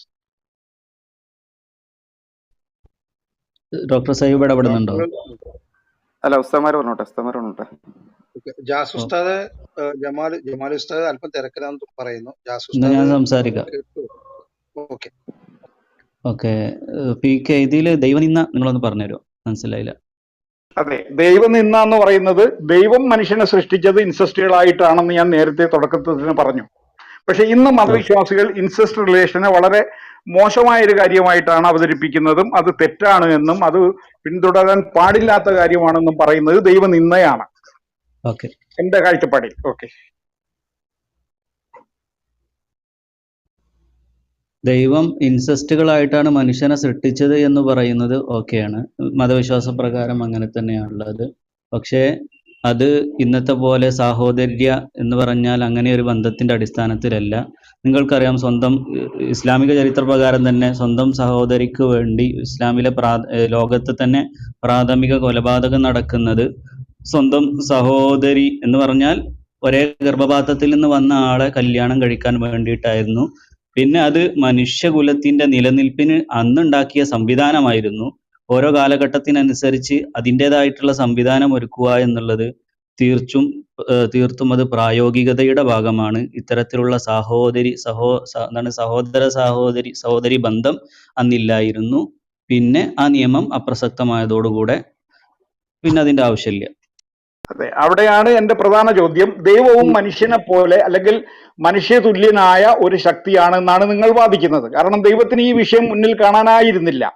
ദൈവം അന്ന് മുന്നിൽ കണ്ട വിഷയം ആദവും അവയും അല്ലെങ്കിൽ അവരുടെ സഹോദരിമാരുമായി ബന്ധപ്പെട്ടുള്ളൂ, കുട്ടികളെ ഉണ്ടാക്കിക്കൊള്ളൂ എന്ന് പറഞ്ഞ ദൈവത്തിന് ഒന്നുകിൽ സാങ്കേതികമായല്ല വളരെ അടിസ്ഥാനപരമായ ഒരു കാഴ്ചപ്പാടായിട്ടാണ് ദൈവം അതിനെ കണ്ടത്. ദൈവത്തിന്റെ കാഴ്ചപ്പാട് ഇൻസെസ്റ്റുകളാണ് മനുഷ്യൻ എന്നാണ്. ഇതിനെ തിരുത്തിയത് മനുഷ്യരാണ്. ഇതിനെ തിരുത്തിയത് ദൈവ നിഷേധികളായ മനുഷ്യരാണ് എന്ന് വാദിക്കുന്നുണ്ടോ? ഇടപെട്ടോട്ടെ, കഴിഞ്ഞോ? അദ്ദേഹത്തിന്റെ ചോദ്യം കഴിഞ്ഞോ? ഉസ്താദ് ഇടപെട്ടോളൂ. ഉസ്താദ്, ഞങ്ങളുടെ നിലപാട് എന്ന് പറയാം, അതിലെ തെളിവും കാര്യങ്ങളും വേണമെങ്കിൽ പിന്നീട് പറയുകയും ചെയ്യാം. ഞങ്ങളിപ്പോ ഒരു കാര്യം അനുവദനീയമാണ് അല്ലെങ്കിൽ അനുവദനീയമല്ല എന്ന് പറഞ്ഞതിന് മതപരമായ അർത്ഥത്തിൽ പറയുന്ന സമയത്ത് അതിന്റെ അർത്ഥം പ്രപഞ്ച സൃഷ്ടാവായ അള്ളാഹു അത് അനുവദിച്ചു, പറ്റൂല എന്ന് പറഞ്ഞാൽ അവൻ അനുവദിച്ചിട്ടില്ല എന്നാണ് അർത്ഥം. അവനെ സംബന്ധിച്ചിടത്തോളം, അള്ളാഹുവിനെ സംബന്ധിച്ചിടത്തോളം ഞങ്ങൾ മനസ്സിലാക്കിയിട്ടുള്ളത്, മനുഷ്യർക്ക് ഏത് കാര്യവും അവന് അനുവദിക്കുകയും ചെയ്യാം, വിലക്കുകയും ചെയ്യാം. ഒരു തവണ വിലക്കിയത് മറ്റൊരു തവണ അനുവദിക്കാം, ഒരു തവണ അനുവദിച്ചത് മറ്റൊരു തവണ വിലക്കുകയും ചെയ്യാം എന്നുള്ളതാണ്. അപ്പൊ ആദിമ മനുഷ്യരായ ആദം നബി, ഹവ്വാ, അവരുടെ സന്താനങ്ങൾ, അവർക്ക് പരസ്പരം സഹോദരന്മാരെ വിവാഹം കഴിക്കാമെന്ന് അള്ളാഹുവിന് അനുവദിക്കാൻ പറ്റുന്നത് പോലെ തന്നെ അത് വേണമെങ്കിൽ ഇന്ന് വരെ തുടരാവുന്നതും ആണ്. അള്ളാഹുവിന് അങ്ങനെ ചെയ്യാവുന്നതാണ്. പക്ഷേ അത് പിന്നീട് അള്ളാഹു സുബ്ഹാനഹു വ തആല വിലക്കിയതായിട്ടാണ് അവന്റെ പ്രവാചകന്മാരിലൂടെ നമുക്ക് മനസ്സിലായത്. അങ്ങനെ വിലക്കാനുള്ള അധികാരവും അവനുണ്ട് എന്നുള്ളതാണ് നമ്മൾ മനസ്സിലാക്കുന്നത്. ഒരു ഉദാഹരണം പറയുകയാണെങ്കിൽ, ഒരു അധ്യാപകൻ അവന്റെ മുന്നിലിരിക്കുന്ന വിദ്യാർത്ഥികളോട് അവരോട് എഴുന്നേറ്റ് നിൽക്കാൻ പറഞ്ഞു. ആദ്യമേ അയാൾ മനസ്സിൽ കരുതുന്ന 5 മിനിറ്റ് എഴുന്നേറ്റ് നിൽപ്പിച്ച് അവരെ ക്ഷീണം, അവരെ ആ ഉറക്കു തൂക്കൊക്കെ മാറിയിട്ട് ഇരുത്താം എന്നുള്ളതാണ് ആദ്യം തന്നെ തീരുമാനം. അങ്ങനെ 5 മിനിറ്റ് കഴിഞ്ഞപ്പോൾ ഇരുന്നോ എന്ന് പറഞ്ഞു. ഇതില് നമുക്ക് ഈ അധ്യാപകന് ആദ്യം ഇപ്പൊ ഇയാൾ നിൽക്കണം എന്ന് പറഞ്ഞു, പിന്നെയാണ് അയാൾക്ക് മനസ്സിലായത് ഇത് ഇരിക്കുകയാണ് വേണ്ടത് എന്നൊക്കെ പറയുന്നതിന് എന്തർത്ഥാണുള്ളത്?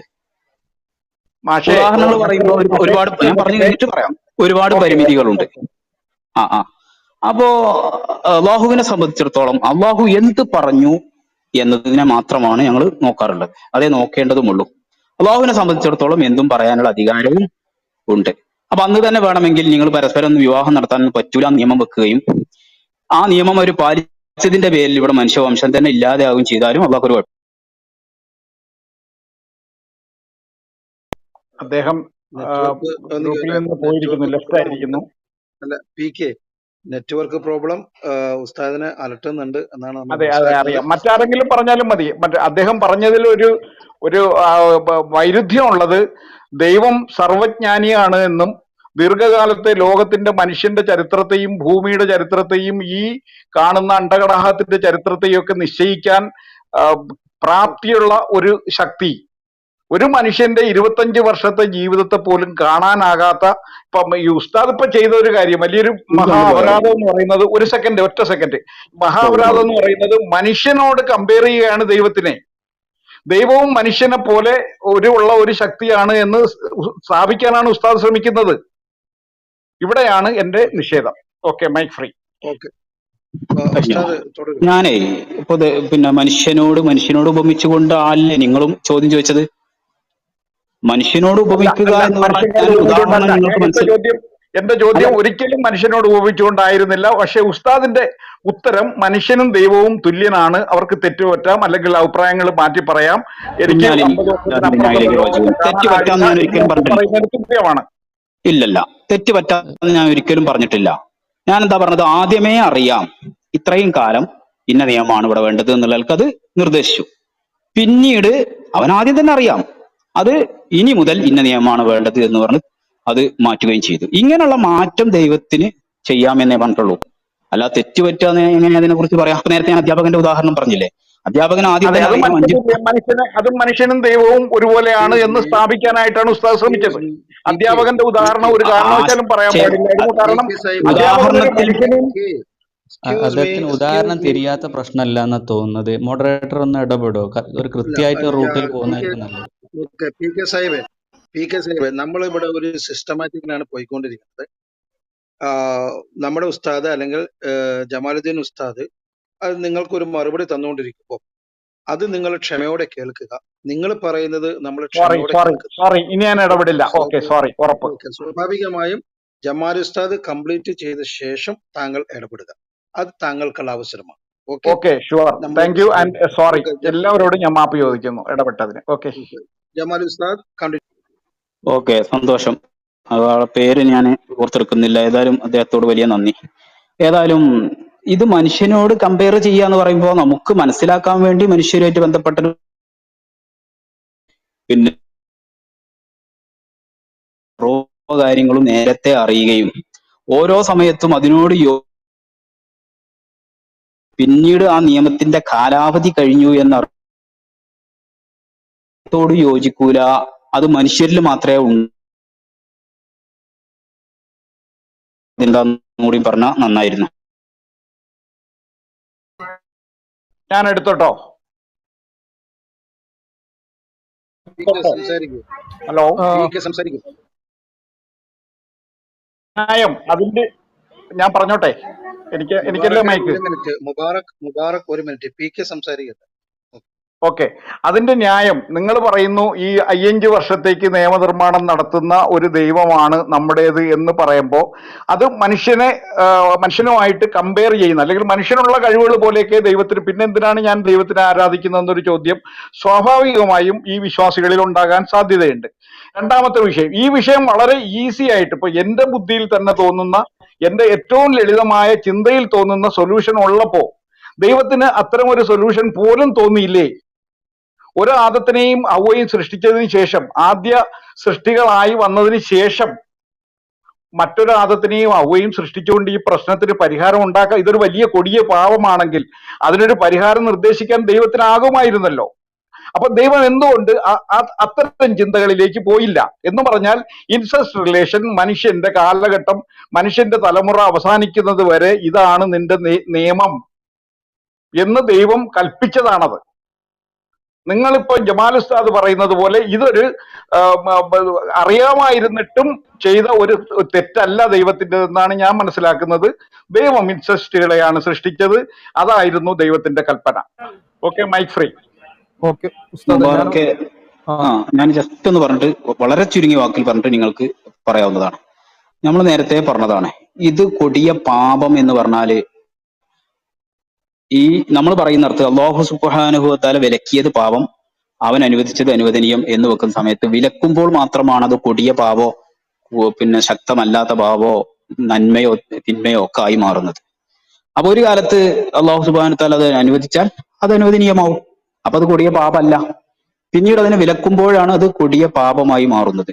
ഞാൻ ചോദിച്ചതിന് സഹോദരൻ ഇതുവരെ പ്രതികരിച്ചില്ല എന്നാണ് ഞാൻ മനസ്സിലാക്കുന്നത്. ഈ പ്രപഞ്ചത്തിന്റെ സൃഷ്ടാവാണ് ഒരു നിയമം മനുഷ്യർക്ക് നൽകുന്നത് എങ്കിൽ മനുഷ്യരിൽപ്പെട്ട ഒരു വിഭാഗത്തിന് നൽകിയ നിയമം മാത്രമേ മറ്റുള്ളവർക്കും നൽകാവൂ എന്നതിന്റെ യുക്തി എന്താണെന്നുള്ളത് എനിക്ക് മനസ്സിലായില്ല.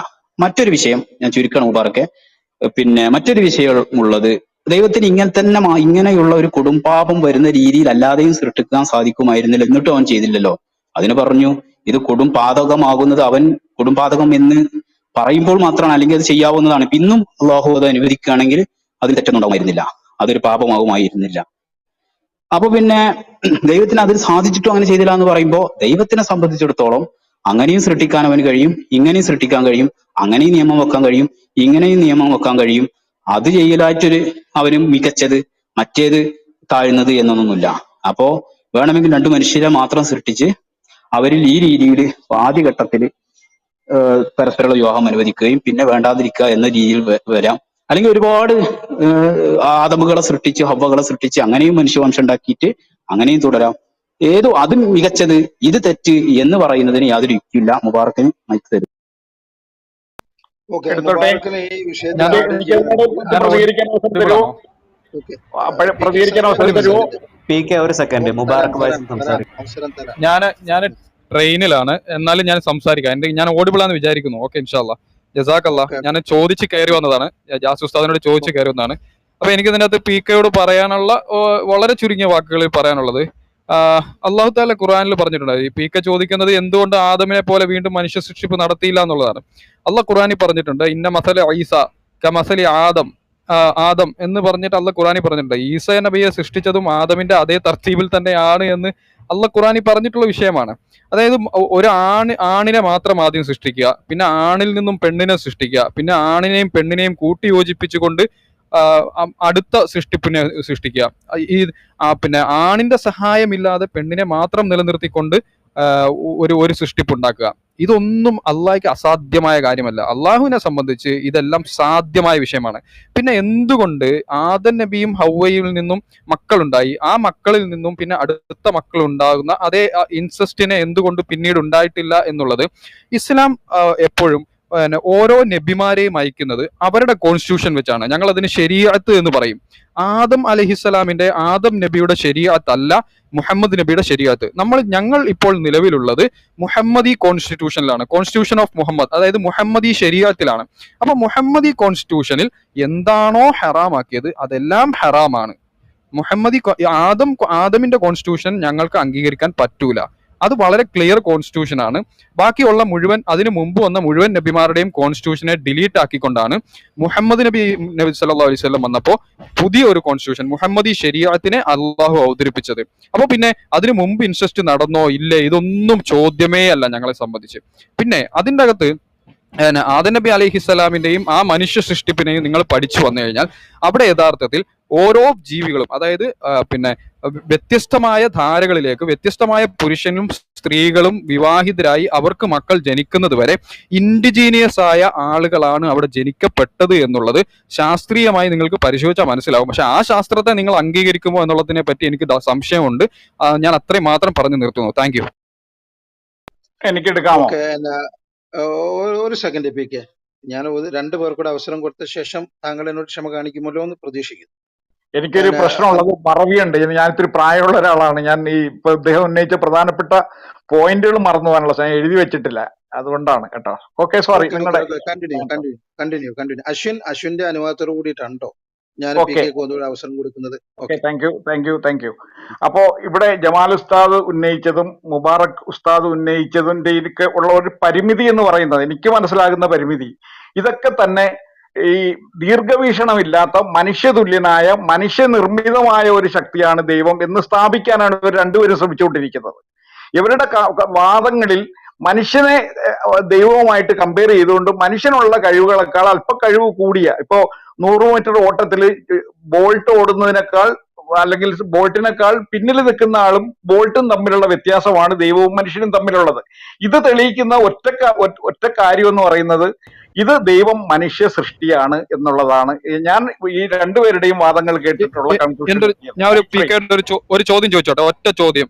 അതായത് ഏത് മനുഷ്യനാണ് ഒന്നുമില്ലായ്മയിൽ നിന്നിട്ടും ഒരു സൃഷ്ടിപ്പിനെ ഉണ്ടാക്കാൻ സാധിച്ചിട്ടുള്ളത് ഇന്നേ വരെ? ഒരു പുരുഷനെ മാത്രം നിലനിർത്തിക്കൊണ്ട് ഏത് മനുഷ്യനാണ് ഇന്നേ വരെ ഒരു സ്ത്രീയെ നിർമ്മിച്ചിട്ടുള്ളത്? ഏത് മനുഷ്യനാണ് ഒരു സ്ത്രീയെ മാത്രം നിലനിർത്തിക്കൊണ്ട് ഒരു പുരുഷനെ സൃഷ്ടിച്ചിട്ടുള്ളത്? ഇത് ഇത് ദൈവത്തിന് മാത്രം സാധ്യമായതാണ് എന്ന് ഞങ്ങൾ പറയുമ്പോൾ വളരെ കൃത്യമായി നിങ്ങൾ അതിന് തെളിവ് പറയണം. ഇത് മനുഷ്യനും കൂടി സാധ്യമായത്. തെളിവ് പറയാം. ഇതൊക്കെ നിങ്ങളുടെ സൃഷ്ടിയാണ്. ഇതൊക്കെ തന്നെ നിങ്ങളുടെ വാദങ്ങൾ മാത്രമാണ്. ഇതിനൊന്നും അടിസ്ഥാനപരമായ ശാസ്ത്രീയമായ ഒരു തെളിവുകളുമില്ലാത്ത കേവല വാദങ്ങളാണ്. ദൈവമാണ് സൃഷ്ടിച്ചത്, ദൈവമാണ് മനുഷ്യനെ സൃഷ്ടിച്ചത്. മനുഷ്യനെ 5 കൊല്ലം ഇങ്ങനെ ജീവിക്കാൻ പറഞ്ഞു, 10 കൊല്ലം ഇങ്ങനെ ജീവിക്കാൻ പറഞ്ഞു, 15 കൊല്ലം ഇങ്ങനെ ജീവിക്കാം. ഇതൊക്കെ തന്നെ നിങ്ങളുടെ കേവലമായ മനുഷ്യന്റെ ബുദ്ധിയിൽ ഉയർന്നു വന്ന ഒരു എന്താ പറയുക ഇമാജിനേഷൻ മാത്രമാണ് എന്ന് നിങ്ങൾ തന്നെ സ്ഥാപിക്കാൻ ശ്രമിക്കല്ലേ സുഹൃത്തെ, ദയവ് ചെയ്ത്. ഓക്കെ അല്ല, പി കെ എന്ന് പറയുന്ന നിങ്ങൾ കുറച്ച് പ്രായമുണ്ട് എനിക്കറിയാം. പക്ഷേ മുബാറക്ക് ഇവിടെ ഉന്നയിച്ച ഒരു ചോദ്യം, 2 ചോദ്യങ്ങളാണ് നിങ്ങളോട് ഉന്നയിച്ചത്. അതിന് വ്യക്തമായ ഉത്തരം നിങ്ങൾ കൊടുക്കും, അല്ലെങ്കിൽ മുബാറക്ക് ഒന്നുകൂടെ ചോദ്യം ആവർത്തിക്കും. മുബാറക്ക് ചോദ്യം ഒന്നുകൂടെ ആവർത്തിക്കും.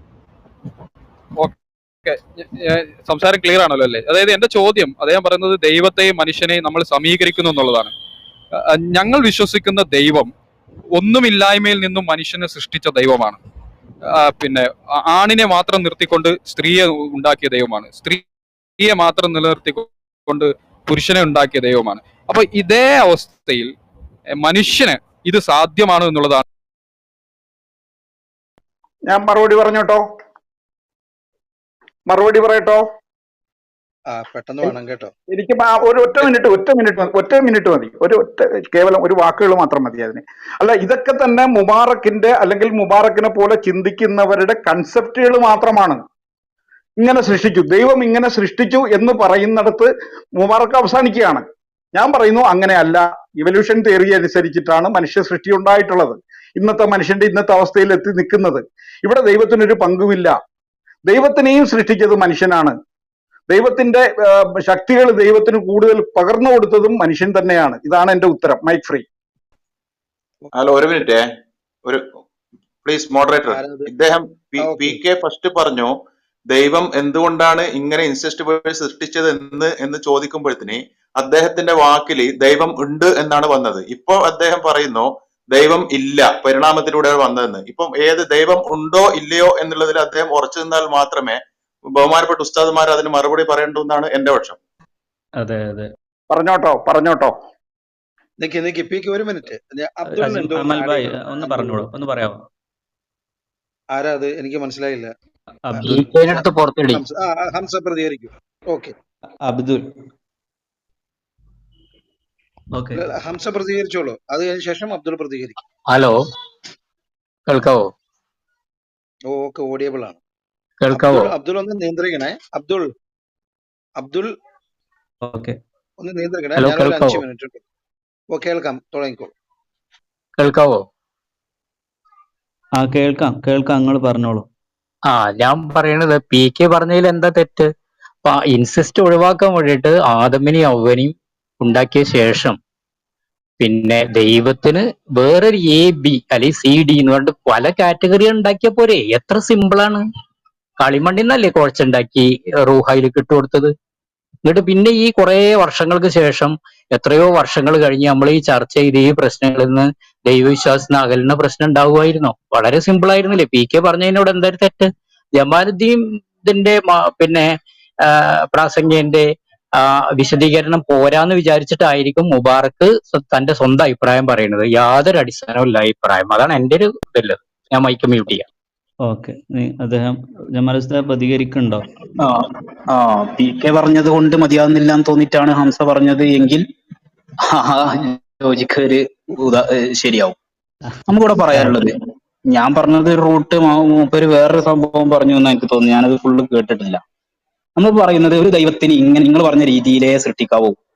ഒരു മനുഷ്യനെയും ഇപ്പൊ ലോകം മനുഷ്യരുടെ മുഴുവനും മാതാവും പിതാവുമായിട്ട് ഒരു മാതാവ് പിതാവ് എന്ന് പോലും പറയല, ആദം നബിയിൽ നിന്നാണ് സർവ്വ മനുഷ്യന്മാരും ഉണ്ടാകുന്നത് എന്നുള്ളതാണല്ലോ. ആ രീതിയിൽ ദൈവത്തിന് പടക്കാൻ പറ്റൂല. പിന്നെന്താണ്, ദൈവമാണ് എങ്കിൽ എന്ത് വേണം?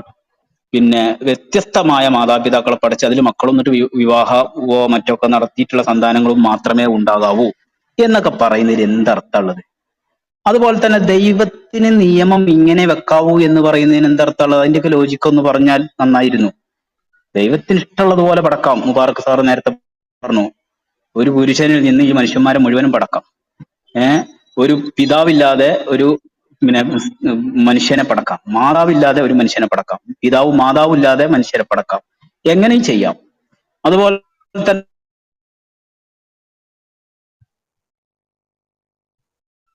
ഞാൻ നേരത്തെ പറഞ്ഞു, പാപമാകുമെന്ന് വിശ്വസിക്കുന്നവരല്ല നമ്മൾ.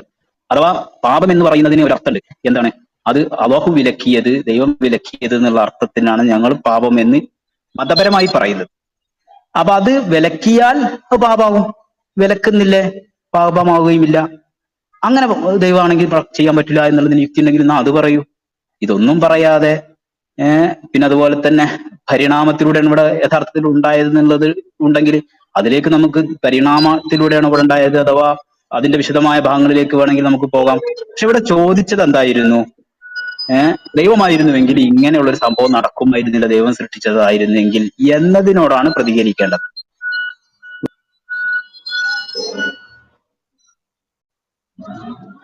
ആർക്കാണ് മൈക്ക്? മോഡറേറ്റേഴ്സ്. ഓക്കെ, ഞാൻ PK ഒരു മിനിറ്റ്. പിന്നെ ഞാൻ അശ്വിനിലേക്ക് പോട്ടെ. അശ്വിൻ കഴിഞ്ഞാൽ ഉടനെ പ്രവീണിലേക്ക് ഞാൻ വരുന്നതാണ്. ഹംസ, ഓക്കെ, ഒരു സെക്കൻഡ്. ഞാൻ അശ്വിൻ, എന്റെ ശബ്ദം കേൾക്കാമോ? കേൾക്കുന്നുണ്ട്. ഓക്കെ, അതോടൊപ്പം പ്രവീൺ എന്ന് പറഞ്ഞ എന്റെ പ്രിയപ്പെട്ട സഹോദരൻ, അശ്വിൻ കഴിഞ്ഞാൽ താങ്കൾക്കുള്ള അവസരമാണ്. കാരണം പ്രവീൺ 2-3 ദിവസമായി ചോദ്യങ്ങളുമായിട്ട് നടക്കുന്ന സുഹൃത്തു കൂടിയാണ്. അതുകൊണ്ട് തന്നെ പ്രവീണിന് നമ്മളൊരു അവസരം കൊടുത്തേ പറ്റൂ. അശ്വിൻ ചോദിച്ച ശേഷം ഞാൻ പ്രവീണിലേക്ക് വരും. ഹംസ എന്നോട് സഹകരിക്കണേ. എൻ്റെ ചോദ്യം ഇത്രേ ഉള്ളൂ. ഇപ്പൊ ഇസ്ലാം മതവിശ്വാസ പ്രകാരം ഒരു സർവശക്തനായ ഒരു ദൈവമുണ്ട്.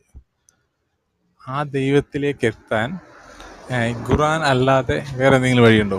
ഈ ഖുർആൻ നമ്മൾ മാറ്റി നിർത്തിയിട്ട് എങ്ങനെയെങ്കിലും എനിക്ക് ആ ദൈവത്തിൽ അറിയാനോ അതിലേക്ക് എത്താനോ പറ്റുമോ? ജമാൽ ഉസ്താദ് ചോദ്യം കേട്ടില്ല. ജാസ് ഉസ്താദും ചോദ്യം കേട്ടിട്ടുണ്ട്, ഉസ്താദും കേട്ടിട്ടുണ്ട്.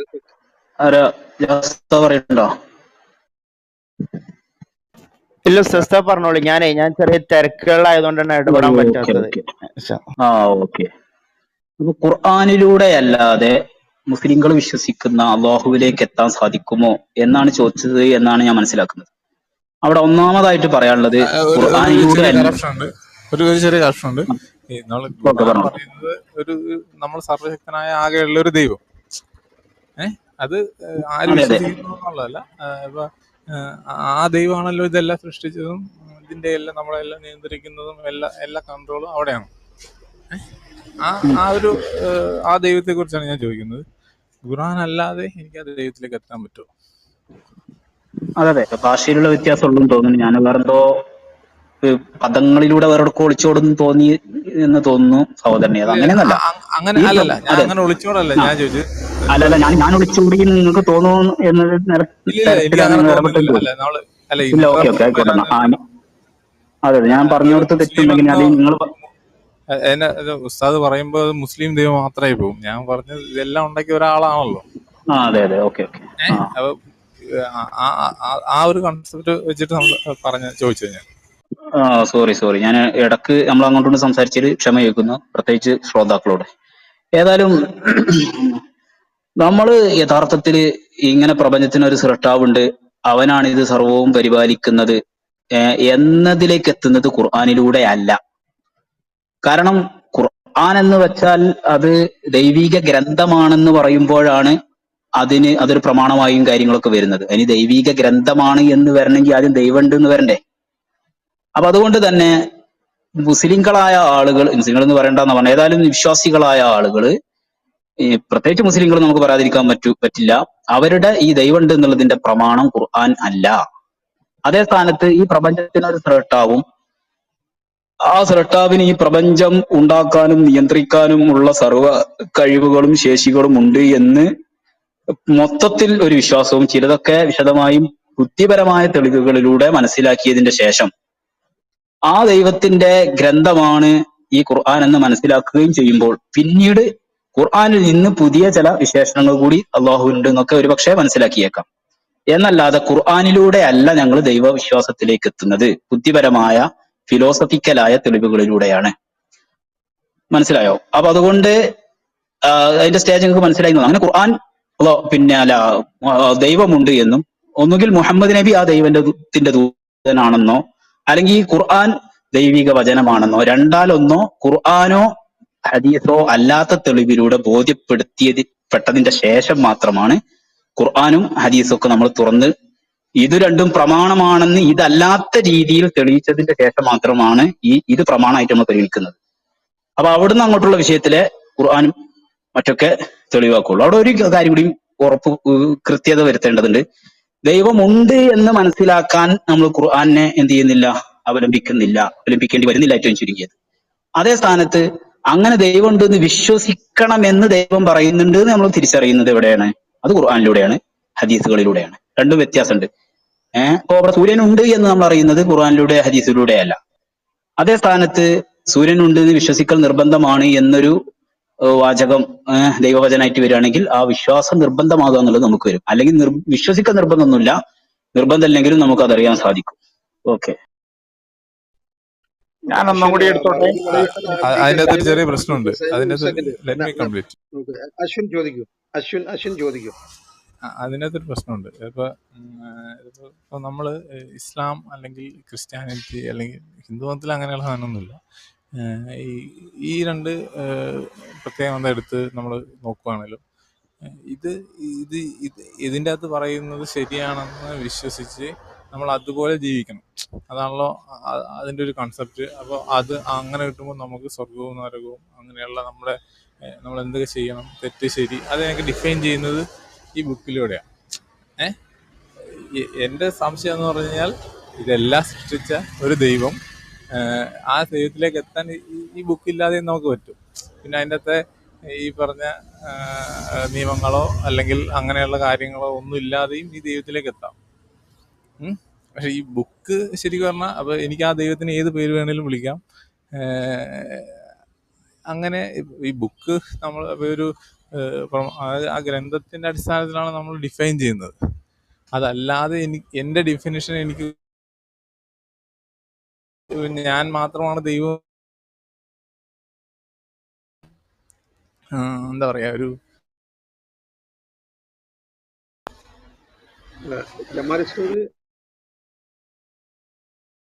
ചോദ്യം എന്ന് പറഞ്ഞു കഴിഞ്ഞാൽ അശ്വൻ എന്ന സഹോദരന്റെ ചോദ്യം വളരെ കൃത്യമാണ്. വിശുദ്ധ ഗ്രന്ഥം അതാണ്. അതായത് ബഖറയിൽ തന്നെ അദ്ദേഹത്തിന് പറഞ്ഞു കൊടുത്ത തിരിയുന്ന കേസാണ് ഹുദൽ ലിൽ മുത്തഖിൻ. ജമാൽ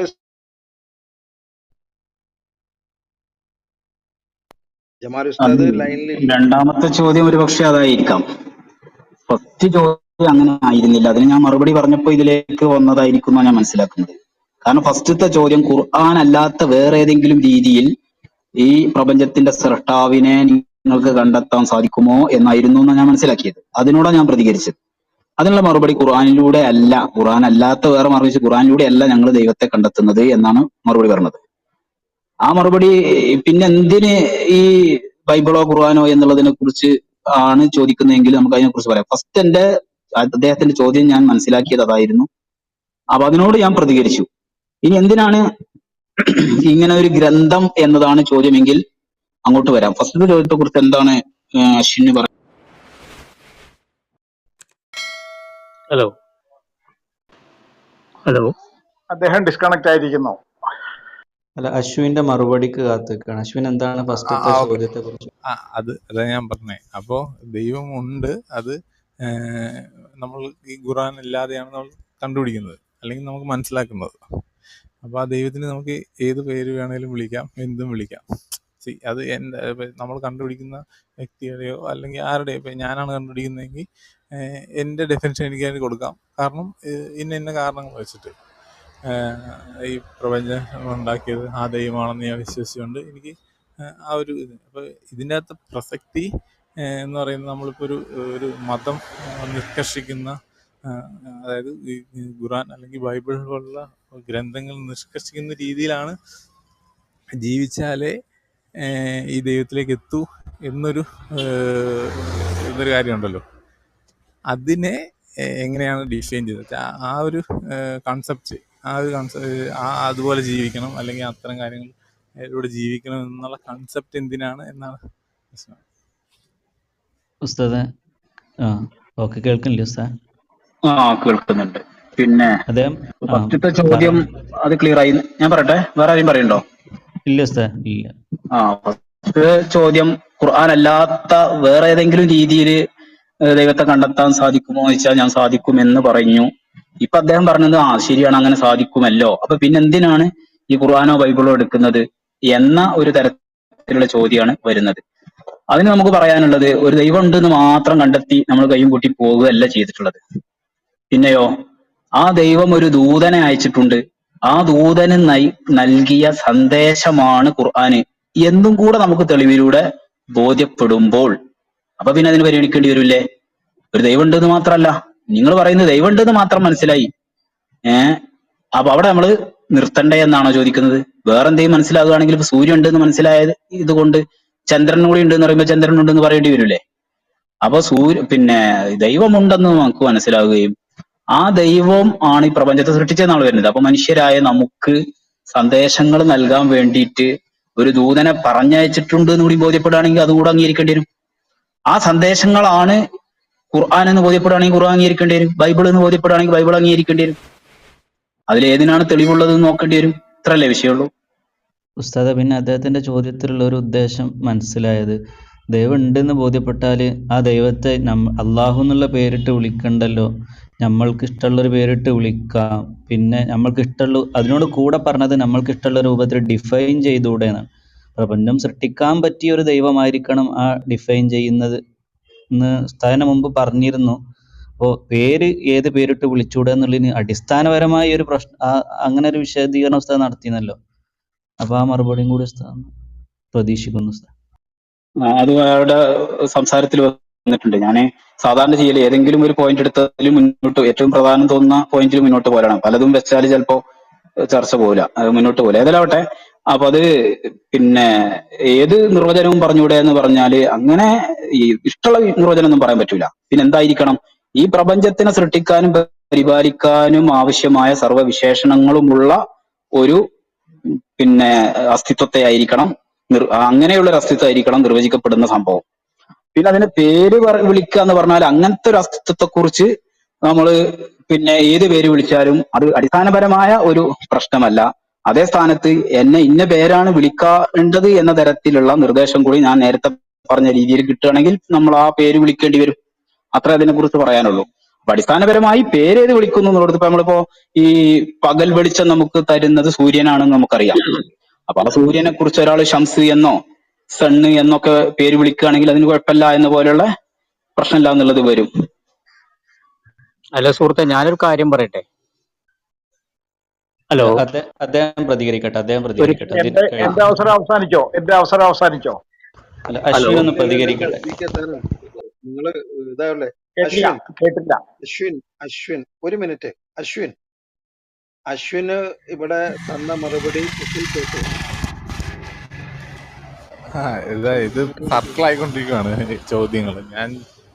ഞാൻ ഉദ്ദേശിച്ചത് ഞാൻ പറഞ്ഞു. നമ്മള് ഇപ്പൊ നിങ്ങളിപ്പോ നമ്മൾ ബൈബിൾ അല്ലെ ഖുറാൻ എടുത്തു കഴിഞ്ഞാൽ ഖുറാനിൽ തന്നെയാണ് പറയുന്നത് ഞാനാണ് ദൈവം.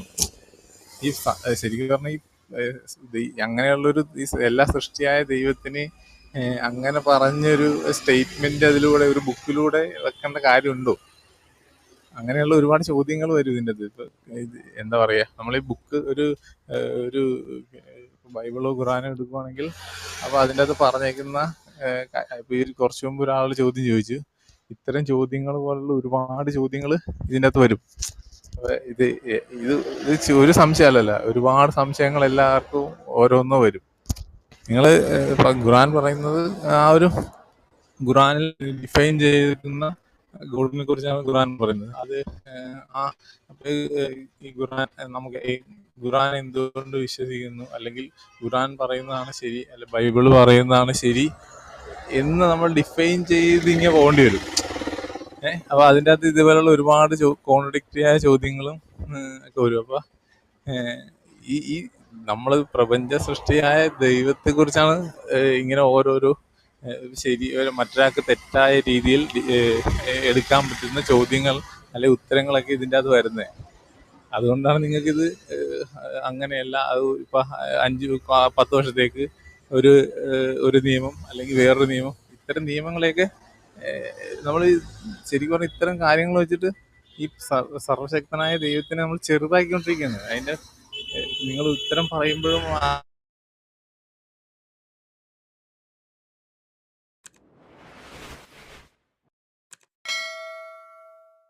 അപ്പൊ അതുപോലത്തെ ഒരുപാട് ചോദ്യങ്ങൾ വരും. അതിനാണ് ഞാൻ ചോദിക്കുന്നത്, നിങ്ങൾ ഈ ഒരു ബുക്കിനെ വെച്ചിട്ട് നമ്മൾ ഈ സർവശക്തനായ ദൈവത്തിനെ എങ്ങനെ ഡിഫൈൻ ചെയ്യാൻ പറ്റും?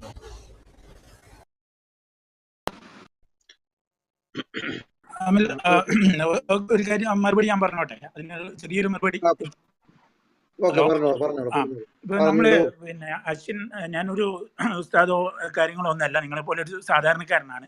ഇപ്പൊ നമ്മൾ ഉപയോഗിക്കുന്ന മാധ്യമം ഉണ്ടല്ലോ, ഈ ക്ലബ് ഹൗസ് എന്ന് പറഞ്ഞ മാധ്യമം, ഈ ക്ലബ് ഹൗസ് എന്ന മാധ്യമം, നിങ്ങളിപ്പോൾ ഒരു ഗ്രന്ഥത്തിനെ കുറിച്ച് പറഞ്ഞു, ഒരു വിശ്വാസ സംഹിതയെ കുറിച്ച് പറഞ്ഞു. പക്ഷേ ഈ ക്ലബ് ഹൗസ് എന്ന് പറഞ്ഞ മാധ്യമം ഒരു മനുഷ്യനിർമ്മിതമാണ്. എങ്കിൽ കൂടി അവർ അതിനെക്കുറിച്ചിട്ടുള്ള ഒരു ഗൈഡ് ലൈൻസും കാര്യങ്ങളും എങ്ങനെ വ്യക്തമായി ഉപയോഗിക്കണമെന്ന് അവർ പോലും പറഞ്ഞിട്ടുണ്ട്. നിങ്ങൾ നേരത്തെ പറയുണ്ടായി, നിങ്ങളെ തൊട്ട് മുമ്പുള്ള മറുപടിയിൽ പറഞ്ഞു, ഇതൊക്കെ നമ്മൾ ഇങ്ങനെ ഉപയോഗിക്കുന്നത് കൊണ്ടാണ് നിങ്ങൾക്ക് മറുപടി വരുന്നത്. അപ്പോൾ നേരെ തിരിച്ചു ഇത് വരുന്നില്ലേ? നമ്മളിതൊന്നും പറഞ്ഞിട്ടില്ലെങ്കിൽ പിന്നെ ഇത് അല്ലാതെയും മറുപടി വരുന്നുണ്ടല്ലോ. അപ്പം അങ്ങനെ ഒരു ചാൻസ് ഉണ്ടല്ലോ അവിടെ.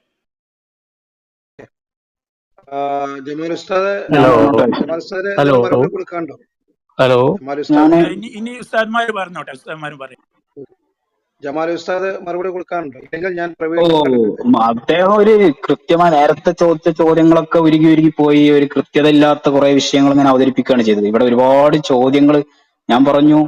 പിന്നെ ഒരു ദൈവമുണ്ട് നമുക്ക് സ്ഥിരപ്പെട്ടു, ഒരു ഗ്രന്ഥം ദൈവത്തിൻ്റെതാണെന്നുള്ളതും സ്ഥിരപ്പെട്ട് കഴിഞ്ഞാൽ എന്നാ പിന്നെ ആ ഗ്രന്ഥത്തെ നമ്മൾ പരിഗണിക്കേണ്ടി വരും എന്ന് പറഞ്ഞു. അപ്പൊ അവിടെ ഒരുപാട് ചോദ്യങ്ങളൊക്കെ വരുന്ന ചോദ്യങ്ങൾ വരും, സ്വാഭാവികമാണ്. അതിലേറെ ശക്തമായ മറുപടികൾ ഉണ്ട് എന്ന് വന്നാൽ പോരെ. ചോദ്യങ്ങൾ മനുഷ്യനുള്ള കാലത്തോളം ഒരുപാട് ചോദ്യങ്ങൾ എന്തിനും ചോദിച്ചുകൊണ്ടിരിക്കും. പ്രപഞ്ചമുണ്ട് നമുക്ക് ഉറപ്പാണല്ലോ. പ്രപഞ്ചത്തെ കുറിച്ച് എത്ര ചോദ്യങ്ങൾ ചോദിക്കുന്നുണ്ട്, എത്ര കൺഫ്യൂഷൻ ആക്കുന്ന ചോദ്യങ്ങളുണ്ട്. കേൾക്കുന്നില്ല? അതിനൊക്കെ മറുപടികൾ ചിലതൊക്കെ കണ്ടെത്തും, ചിലത് കണ്ടെത്താത്തതൊക്കെ ഉണ്ടാവും. പക്ഷെ അടിസ്ഥാനപരമായി നമ്മൾ ഇത്തരം വിഷയങ്ങൾക്കൊക്കെ നമുക്ക് മറുപടി പറയാനും സാധിക്കും. ഒരുപാട് ചോദ്യങ്ങൾ ഉണ്ടെങ്കിൽ അതിലും ശക്തമായ മറുപടികളും ഉണ്ട് എന്നുള്ളതാണ് അതിനെക്കുറിച്ച് പറയാനുള്ളത്. പിന്നെ ഞാൻ പറഞ്ഞല്ലോ, പിന്നെ ചില വിഷയങ്ങൾ പറഞ്ഞപ്പോ ഇങ്ങനെ ഒരു 10 വർഷത്തേക്ക് ഒരു നിയമം, പിന്നീടൊരു നിയമം, ഇങ്ങനെ ഒരു കാലത്തേക്ക് മാത്രം ഒരു നിയമം ദൈവത്തിന് കൊടുക്കുമ്പോഴേക്ക് ദൈവം എവിടെ ചെറുതായി പോകുന്നത്? അങ്ങനെ ഉണ്ടോ? ദൈവം എല്ലാ കാലത്തേക്കും ഒരേ നിയമം കൊടുക്കുമ്പോൾ വലുതാകുക? എന്താണ് ഈ പറയുന്നത്? എനിക്ക് മനസ്സിലാവുന്നില്ല. ദൈവത്തിനെ സംബന്ധിച്ചിടത്തോളം എല്ലാ ആളുകളിലേക്കും ഒരേ നിയമം കൊടുക്കാം. ഒരു സമൂഹത്തിന് ഒരു നിയമവും മറ്റൊരു സമൂഹ നിയമവും കൊടുക്കുക, അവന് ഇഷ്ടമുള്ളത് ചെയ്യാം. ഇപ്പൊ ഒരുപാട് ഇപ്പം ഭൂമി പറഞ്ഞ ഒരുപാട് കാലം ഇവിടെ നീണ്ടു നിൽക്കുന്ന ഒരു സംഭവമാണ്. ഏകദേശം അതിന് ഉണ്ടായത് മുതൽക്ക് ഈ എത്രയോ കാലം നീണ്ടു കിടക്കുന്നു. മനുഷ്യര് പറഞ്ഞാല് കുറച്ചു കാലം ഒരു മനുഷ്യൻ ഉണ്ടാകുന്നു, പിന്നെ അവൻ പോകുന്നു, പിന്നെ വേറെ ആളുകൾ ഉണ്ടാകുന്നുണ്ട്. ഇതൊക്കെ ദൈവം പടച്ചതാന്ന് പറയുമ്പോൾ ദൈവത്തിനിവിടെ കുറവ് വരുന്നു, മനുഷ്യനല്ലേ കുറവ് വരുന്നുള്ളൂ. അപ്പൊ ഈ നിയമത്തിന് എന്ത് വരുന്നു? അത് എല്ലാ കാലത്തേക്കും നീണ്ടു നിൽക്കുന്ന ഒരു അവസ്ഥ നിയമത്തിനില്ലാന്നല്ലേ വരുന്നുള്ളൂ. അപ്പൊ അതൊരു കൃത്യമായ ചോദ്യം അദ്ദേഹം ചോദിച്ചതായിട്ട് എനിക്ക് മനസ്സിലാവുന്നില്ല. നമ്മള് മുമ്പ് പറഞ്ഞ മറുപടികളെന്നും അത് ശരിയാണെന്നോ തെറ്റാണെന്നോ പറയാനും അദ്ദേഹം തയ്യാറാകുന്നില്ല. അപ്പൊ ചുരുക്കി പറഞ്ഞ അയാളുടെ മെയിൻ ചോദ്യത്തെ കുറിച്ച് നമ്മൾ പറഞ്ഞത് എന്തായിരുന്നു? പ്രപഞ്ചത്തിൽ സർട്ടാവുണ്ട് എന്ന് നമുക്ക് മാത്രമല്ല ബോധ്യപ്പെടുന്നത്, അവന് ഒരു സന്ദേശം തന്നിട്ടുണ്ടെന്ന് കൂടി ബോധ്യപ്പെടുമ്പോൾ അത് നമ്മൾ അംഗീകരിക്കേണ്ടി വരും. അപ്പൊ ആ സന്ദേശത്തിലുള്ളതാണോ അത് നമ്മൾ പരിഗണിക്കേണ്ടി വരും. അതിലെന്താ യുക്തികേടുള്ളത്? അപ്പൊ പിന്നെ വേറെന്തൊക്കെയോ പറയാണ്. ഞാൻ ഒരു ആക്ഷേപ സ്വരത്തിലല്ല, ആ ഉദ്ദേശത്തിലല്ല പറയുന്നത്, മനസ്സിലാക്കാൻ വേണ്ടി. പിന്നെ ഇതൊക്കെ ഓഡിയൻസിനെയാണ് നമ്മൾ ഏറ്റവും പ്രധാനമായിട്ട് ഇതിലൊക്കെ കാണുന്നത്. അല്ലാതെ സംസാരിക്കുന്ന ആളുകൾ പല രീതിയിലുള്ള ആളുകൾ ഉണ്ടാവും. ചുരുക്കുന്നു. ഓക്കെ, ഞാനൊന്ന് പ്രവീൺ എടുത്തോട്ടെ. അവസാനമാണ്. പ്രവീൺ കുറെ 4-5 ദിവസമായി നമ്മുടെ ഇക്ര എന്നുള്ള ഗ്രൂപ്പിന്റെ പിന്നാലെ തന്നെയാണ്. അദ്ദേഹത്തിന് കുറച്ച് ചോദ്യങ്ങൾ ചോദിക്കാനുണ്ട്. തീർച്ചയായിട്ടും ആ ചോദ്യം അദ്ദേഹത്തിന് ഒന്ന് നിവാരണം ചെയ്യാനുള്ള ഒരു അവസരം നമ്മൾ കൊടുക്കണം. പ്രവീൺ എനിക്ക് ഒറ്റ അൺമ്യൂട്ട് മിനിറ്റ് ചെയ്തിട്ട് മതിയായിരുന്നു. ചോദിക്കും. ഓക്കെ, പ്രവീൺ ചോദിച്ച ശേഷം നിങ്ങൾക്ക് ചോദിക്കാവോ? പ്രവീൺ ചോദിക്കും. Okay, thank you. ക്ലിയർ ആണോ? വോയിസ് ക്ലിയർ ആണോ? Okay okay. ഞാൻ 2-3 ദിവസമായിട്ട് ഈ ചോദ്യം തന്നെയായിരുന്നു. അമലിനൊക്കെ അറിയാൻ പറ്റും. അതായത് ഇപ്പൊ നമ്മളൊരു ദൈവത്തിനെ ഇപ്പം ഇൻഫിനിറ്റി റിഗ്രസ് പറ്റില്ല, അപ്പം എവിടെയെങ്കിലും ഒരു പോയിന്റിന് തുടക്കം വേണമെന്ന് വെച്ചിട്ടാണ് നമ്മളൊരു ദൈവത്തിനെ ഇപ്പൊ അംഗീകരിച്ച് അതിന് താഴത്തേക്ക് ഇറങ്ങണം. അപ്പം ദൈവം അത് ഉണ്ടാക്കി അംഗീകരിച്ച് രണ്ടാമത് വരുന്നത്, സോറി എനിക്ക് ഇത്തിരി റേഞ്ച് കുറവുണ്ട്. ആരെങ്കിലും സംസാരിച്ചോ? ഞാൻ അടുത്ത് സംസാരിക്കും. ഇല്ല, ഇപ്പൊ ക്ലിയർ ആണോ? Okay okay. അപ്പൊ നമ്മൾ അവിടെ ഒരു ദൈവം ഓക്കെ അത് ഉണ്ടാക്കി എന്ന് പറഞ്ഞിട്ട് പിന്നെ ഈ ദൈവം എങ്ങനെ ഉണ്ടാക്കി എന്ന് വരുമ്പോൾ ഒരു പ്രശ്നമാണ് എന്റെ ഒരു പ്രധാന ചോദ്യം. അതായത് ഇപ്പൊ നമ്മളിപ്പം ഖുറാനിൽ തന്നെ എടുക്കുകയാണെങ്കിൽ ഈ ദൈവം ഒരു മനുഷ്യൻ എങ്ങനെയാണ് സൃഷ്ടിക്കുന്നത് അതുപോലത്തെ ഒരു കാഴ്ചപ്പാടാണ് അതിലും കൊടുത്തേക്കുന്നത്. അതായത് ദൈവം ഒരു 6 ദിവസം കൊണ്ടുണ്ടാക്കിയിട്ട് അദ്ദേഹം ഒരു സിംഹാസനത്തിന് വെള്ളത്തിന്റെ മുകളിലായിരുന്നു. അപ്പം എല്ലാം സൃഷ്ടിക്കുന്നതിന് മുമ്പ് അപ്പൊ അങ്ങനെ ഒരു പ്രശ്നം വരും. സിംഹാസനത്തിലൊക്കെ അതൊരു സാധാരണ ലോജിക്ക്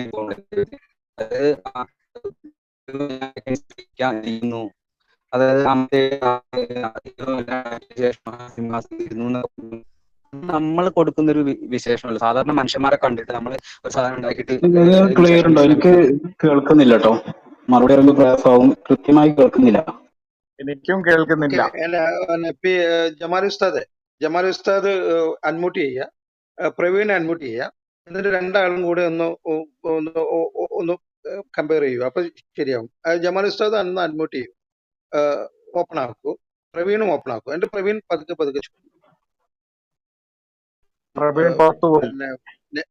നെറ്റിന്റെ പ്രോബ്ലം ആണ്. പ്രവീൺ ചോദിക്കൂ.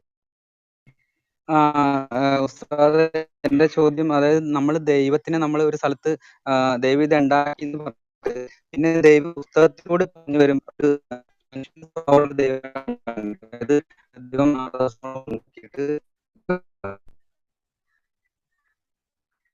കേൾക്കുന്നുണ്ടോ? ഹലോ, പ്രവീണിന്റെ നെറ്റ് ഭയങ്കര പ്രശ്നമാണ്. നൂർ ഫൈസി ഓക്കെ, അടുത്ത ആൾ കൊടുക്കാം, കുഴപ്പമില്ല. ഞാൻ എടുത്തോട്ടെ? എന്റെ ഒരു സംശയം കൂടി ഒന്ന് തീർക്കാൻ പറ്റുമോ? ഒന്ന് എടുത്തോട്ടെ? ഓക്കെ പറയുകയാണെങ്കിൽ മാത്രം. Okay, thank you. അല്ല, ഇവിടെ ഒരു ഉയരുന്നൊരു ചോദ്യമുണ്ട്. ദൈവത്തിന്റെ ഈ നിയമങ്ങൾ ശാശ്വതമായി സമൂഹത്തിന് വേണ്ടി സിംഗിൾ നിയമമല്ല, അതിങ്ങനെ മാറിക്കൊണ്ടിരിക്കും എന്നൊക്കെ ഉസ്താദ് പറയുകയുണ്ടായി. ഞാനത് അംഗീകരിച്ചുകൊണ്ടൊരു ചോദ്യം ചോദിക്കുകയാണ്. ഡിഗോയിസ്റ്റുകൾ ഇപ്പൊ അവകാശപ്പെടുന്നത് അന്ത്യപ്രവാചകൻ എന്നുള്ള രൂപത്തിൽ ഡിഗനെ നിയമിച്ചു എന്നാണ്. അപ്പോ ഇതിനു മുമ്പ് ദൈവം നിശ്ചയിച്ചിരുന്ന അന്ത്യപ്രവാചകൻ മുഹമ്മദ് നബി ആയിരുന്നു. മുഹമ്മദ് നബിയുടെ മരണത്തിന് ശേഷം 1450 വർഷത്തിന് ശേഷം ഡിങ്കനെ അപ്പോയിന്റ് ചെയ്യാനുള്ള തന്റെ ഒരു പ്രതിനിധിയായി, തന്റെ പ്രവാചകനായി അപ്പോയിന്റ് ചെയ്യാനുള്ള അവകാശം ദൈവത്തിനുണ്ടല്ലോ. അപ്പോ അത് സാധാരണ സംഭവിക്കുന്നതുമാണല്ലോ. യേശുക്രിസ്തുവിന് ശേഷം മുഹമ്മദ് നബി ഒന്നും അതിന് മുമ്പ് കുറെ 1,00,000 ചില്ലാനും പ്രവാചകരുണ്ടെന്ന് പറയുന്നു. അങ്ങനെയാണെങ്കിൽ ഈ അന്ത്യപ്രവാചകനാണ് ഡിങ്കൻ എന്ന അവരുടെ, ഞാൻ ഡിങ്കോയിസ്റ്റ് അല്ല, അവരുടെ വാദം നിങ്ങൾ അംഗീകരിക്കുമോ? Mic free. അല്ലോ, ഞാൻ പറഞ്ഞതേ ദൈവം ഒരു നിയമം വെച്ചിട്ട് പിന്നീട് വേണമെങ്കിൽ ആ നിയമം ഈ അതിന്റെ കാലാവധി കഴിഞ്ഞു എന്ന് പുതിയൊരു നിയമം വെക്കാം എന്നാണ് പറഞ്ഞത്. അപ്പൊ അതിന്റെ പേരിൽ ഇത് ലോകാവസാനം വരെയുള്ള നിയമമാണെന്നൊരു നിയമം വന്നു കഴിഞ്ഞാൽ, അങ്ങനെ പറഞ്ഞു കഴിഞ്ഞാൽ പിന്നീട് അതിനെ തിരുത്തുക എന്നത് സംഭവിക്കുകയുമില്ല എന്ന് നമ്മൾ മനസ്സിലാക്കണം. അപ്പൊ ഇതേപോലെ ഇപ്പൊ മുഹമ്മദ് നബി അന്ത്യപ്രവാചകനാണെന്ന് ദൈവം പറഞ്ഞു എന്നാ അദ്ദേഹം പറഞ്ഞു. അന്ത്യപ്രവാചകനാണെങ്കിൽ പിന്നെ ഞാൻ വേറെ അന്ത്യപ്രവാചകൻ എങ്ങനെ ഉണ്ടാവുക? നിങ്ങൾ ചോദിച്ച ചോദ്യം തന്നെ അങ്ങനെയാണ്. മുഹമ്മദ് നബി ഒരു അന്ത്യപ്രവാചകനാണ്. എന്നിട്ട് വീണ്ടും എന്ത് ചെയ്യാണ്? ഈ വേറെ അന്ത്യപ്രവാചകൻ ഉണ്ടായിക്കൂടെ? എന്ത് അന്ത്യപ്രവാചകൻ? എന്ത് ഈ അന്ത്യപ്രവാചകൻ എന്ന് പറഞ്ഞ അർത്ഥം തന്നെ എന്താണ്? അതേ സ്ഥാനത്ത് അല്ല, മുഹമ്മദ് നബി ഒരു പ്രവാചകനാണ്, കുറെ കാലം കഴിയുമ്പോൾ വീണ്ടും ഒരു പ്രവാചകൻ വരിക, ഇത്ര മാത്രമേ ഉള്ളായിരുന്നു എങ്കിൽ അത് സംഭവിക്കാവുന്നതാണ്. ആദം നബി മുതൽക്ക് നമ്മൾ പ്രവാചകന്മാരാന്ന് പറഞ്ഞു. ആദം നബി ഒരു പ്രവാചകനായിരുന്നു, അതിനുശേഷം ഒരുപാട് പ്രവാചകന്മാർ വന്നു. മൂസാ നബി ഒരു പ്രവാചകനാണ്, ഇബ്രാഹിം നബി ഒരു പ്രവാചകനാണ്, പിന്നെ ഈസാ നബി ഒരു പ്രവാചകനാണ്, മുഹമ്മദ് നബി ഒരു പ്രവാചകനാണ്. ഇങ്ങനെ സംഭവിക്കാം. പക്ഷെ അവരാരെങ്കിലും ഒരാൾ ഇനി പ്രവാചകന്മാർ വരൂല എന്നൊരു സന്ദേശം ദൈവിക സന്ദേശമായിട്ട് അറിയിച്ചു കഴിഞ്ഞാൽ പിന്നീട് ഒരു അന്ത്യപ്രവാചകൻ വരിക എന്നത് സംഭവ്യമല്ല എന്ന് നമുക്ക് അതിനെ കുറിച്ച് ഒറ്റവാക്കിൽ പറഞ്ഞ ചോദ്യത്തെ കുറിച്ച് പറയാനുള്ളത്. അതേ സ്ഥാനത്ത് ഇനി അതിന്റെ ബാക്കിയുള്ളതിലേക്ക് നിങ്ങളുടെ അടുത്ത വിശദീകരണത്തോടുകൂടെ നമുക്ക് പറയുന്നത് ഡിങ്കനെ അയച്ചേക്കുന്നത് ഇനിയൊരു പ്രവാചകൻ വരുന്നത്. ഇപ്പം മാവോയിസ്റ്റുകൾ പറയുന്നു അവരുടെ മായാവിയാണ് അന്ത്യപ്രവാചകൻ. ഇതിങ്ങനെ നടന്നുകൊണ്ടിരിക്കുകയാണ്. ഓരോ ആൾക്കാരും അവകാശപ്പെടുന്നത് ഞങ്ങളുടേതാണ്, ഞങ്ങളുടെ പ്രതിനിധിയാണ്, അല്ലെങ്കിൽ ഞങ്ങളുടെ ദൈവമാണ് അന്ത്യപ്രവാചകൻ എന്ന് അവകാശപ്പെടുന്നതല്ലാതെ ഈ ഓരോ യേശുക്രിസ്തുവിന് ഭൂമിയിലേക്ക് പ്രവാചകനായി അയച്ചതിന് ശേഷവും വീണ്ടും ഒരു പ്രവാചകനെ അയക്കേണ്ടി വന്നു. മുഹമ്മദ് നബിയെ പ്രവാചകനായി നിയമിച്ചതിന് ശേഷവും വീണ്ടും പ്രവാചകരെ നിയമിക്കേണ്ടി വരുന്നു. ഇത് ദൈവത്തിന്റെ, ഞാൻ ആദ്യം പറഞ്ഞ ഈ എന്താ പറയുക, ചെറിയ കാലത്തേക്കാണ് ദൈവം നിയമം ഉണ്ടാക്കുന്നത്. അതിനകത്ത് മനുഷ്യത്വം അല്ലെങ്കിൽ മനുഷ്യന്റെ കാഴ്ചപ്പാടാണ് ഇതിന്റെയൊക്കെ പിന്നിലുള്ളത് എന്ന എന്റെ വാദത്തെ ശക്തിപ്പെടുത്തുന്നതാണ് എന്നാണ് ഞാൻ വാദിക്കുന്നത്. പി കെ സാഹിബെ, ഇവിടെ ജമാൽ ഉസ്താദ് ക്ലിയർ ആയിട്ട് ഇവിടെ പറയുകയുണ്ടായി. അതായത് ഭൂമിയിലേക്ക് 1,44,000 പ്രവാചകന്മാരെ അള്ളാഹു സുബ്ഹാനഹു വ തആല നിയോഗിച്ചിട്ടുണ്ട്. അന്ത്യപ്രവാചകനാണ് മുത്തു മുഹമ്മദ് മുസ്തഫ സല്ലല്ലാഹു അലൈഹി വസല്ലം. അപ്പൊ അന്ത്യപ്രവാചകനായി മുത്തു മുഹമ്മദ് മുസ്തഫ സല്ലല്ലാഹു അലൈഹി വസല്ലം നിയോഗിച്ചു കഴിഞ്ഞാൽ പിന്നീട് നിങ്ങൾ ഈ പറയുന്ന ഡിങ്കനോ, നിങ്ങൾ ഈ പറയുന്ന ബാലരമയിലെ രാജുവും രാധയുടെ പിന്നാലെ പോകുന്ന മായാവിയോ ഒന്നും നിങ്ങൾ ഇവിടെ കൊണ്ടുവരേണ്ട ആവശ്യം വരുന്നില്ല. ഉത്തരം വളരെ ക്ലിയർ ആണ് ജമാൽ ഉസ്താദിന്റെ. ഞാൻ പ്രവീണിലേക്ക് വേണ്ടി അവസരം കൊടുക്കണം. അല്ല മാഷ, ഇത് നിങ്ങൾ പറയുന്നതിൽ കോൺട്രഡിക്ഷൻ ഉണ്ടെന്നാണ് ഞാൻ പറയുന്നത്. ഒരു നിയമം സൃഷ്ടിച്ചു കഴിഞ്ഞാൽ അന്ത്യപ്രവാചകനാണെന്ന് ഒരു പ്രാവശ്യം പറഞ്ഞു കഴിഞ്ഞാൽ അതല്ല എന്ന് തെളിയിക്കത്തക്ക രൂപത്തിൽ വീണ്ടും പ്രവാചകർ വന്നുകൊണ്ടിരിക്കുകയാണ്. നമ്മുടെ യേശുക്രിസ്തുവിന് ശേഷം വീണ്ടും ഒരു പ്രവാചകനെ ഭൂമിയിലേക്ക് അയക്കേണ്ടി വന്നു. അതിനുശേഷം വീണ്ടും ഡിങ്കനെയും മായാവിയെയും അങ്ങനെ കുറെ പേരെ വീണ്ടും വീണ്ടും അയക്കേണ്ടി വരുന്നു. കാരണമാണ് മനസ്സിലാവാത്തത്. അല്ല, ഞാനൊന്ന് പൂർത്തിയാക്കട്ടെ. ഈ യേശുക്രിസ്തു അന്ത്യപ്രവാചകനാണെന്ന് പറഞ്ഞു, പിന്നെ മൂസാ നബി അന്ത്യപ്രവാചകനാണെന്ന് പറഞ്ഞു, അവരൊക്കെ അന്ത്യപ്രവാചകനാണെന്ന് പറഞ്ഞു എന്ന് ഞങ്ങളിപ്പോ ഈ മുസ്ലിംകളുടെ തെളിവനുസരിച്ചല്ല നിങ്ങൾ പറയുന്നത്. ഇനിയിപ്പോ ബൈബിൾ ആണെങ്കിലും അങ്ങനെ ഒരു സംഭവം ഉണ്ട്. അവരൊക്കെ പറഞ്ഞതായിട്ട് നമ്മൾ മനസ്സിലാക്കിയിട്ടുള്ളത് ഇനിയും പ്രവാചകൻ വരാനുണ്ട് എന്നാ പറഞ്ഞത്, അല്ല അന്ത്യപ്രവാചകനാന്ന് പറഞ്ഞിട്ടില്ല. ഉണ്ടെങ്കിൽ അതിന്റെ രേഖ പറയൂ, അല്ലെങ്കിൽ മുസ്ലിംകൾ അങ്ങനെ പറയുന്നുണ്ടെങ്കിൽ അതിന്റെങ്കിലും രേഖ പറയൂ. അവരാരും അങ്ങനെ പറഞ്ഞിട്ടില്ല. പിന്നെ മുഹമ്മദ് നബിയാണ് ഞാൻ അവസാനത്തെ പ്രവാചകനാണെന്ന് പറഞ്ഞത്. അങ്ങനെ അവസാനത്തെ പ്രവാചകനാണെന്ന് പറഞ്ഞാൽ പിന്നെ അതിന്റെ ശേഷം പ്രവാചകന്മാരുണ്ടാവില്ല എന്ന് നമ്മൾ പറയുന്നുള്ളൂ.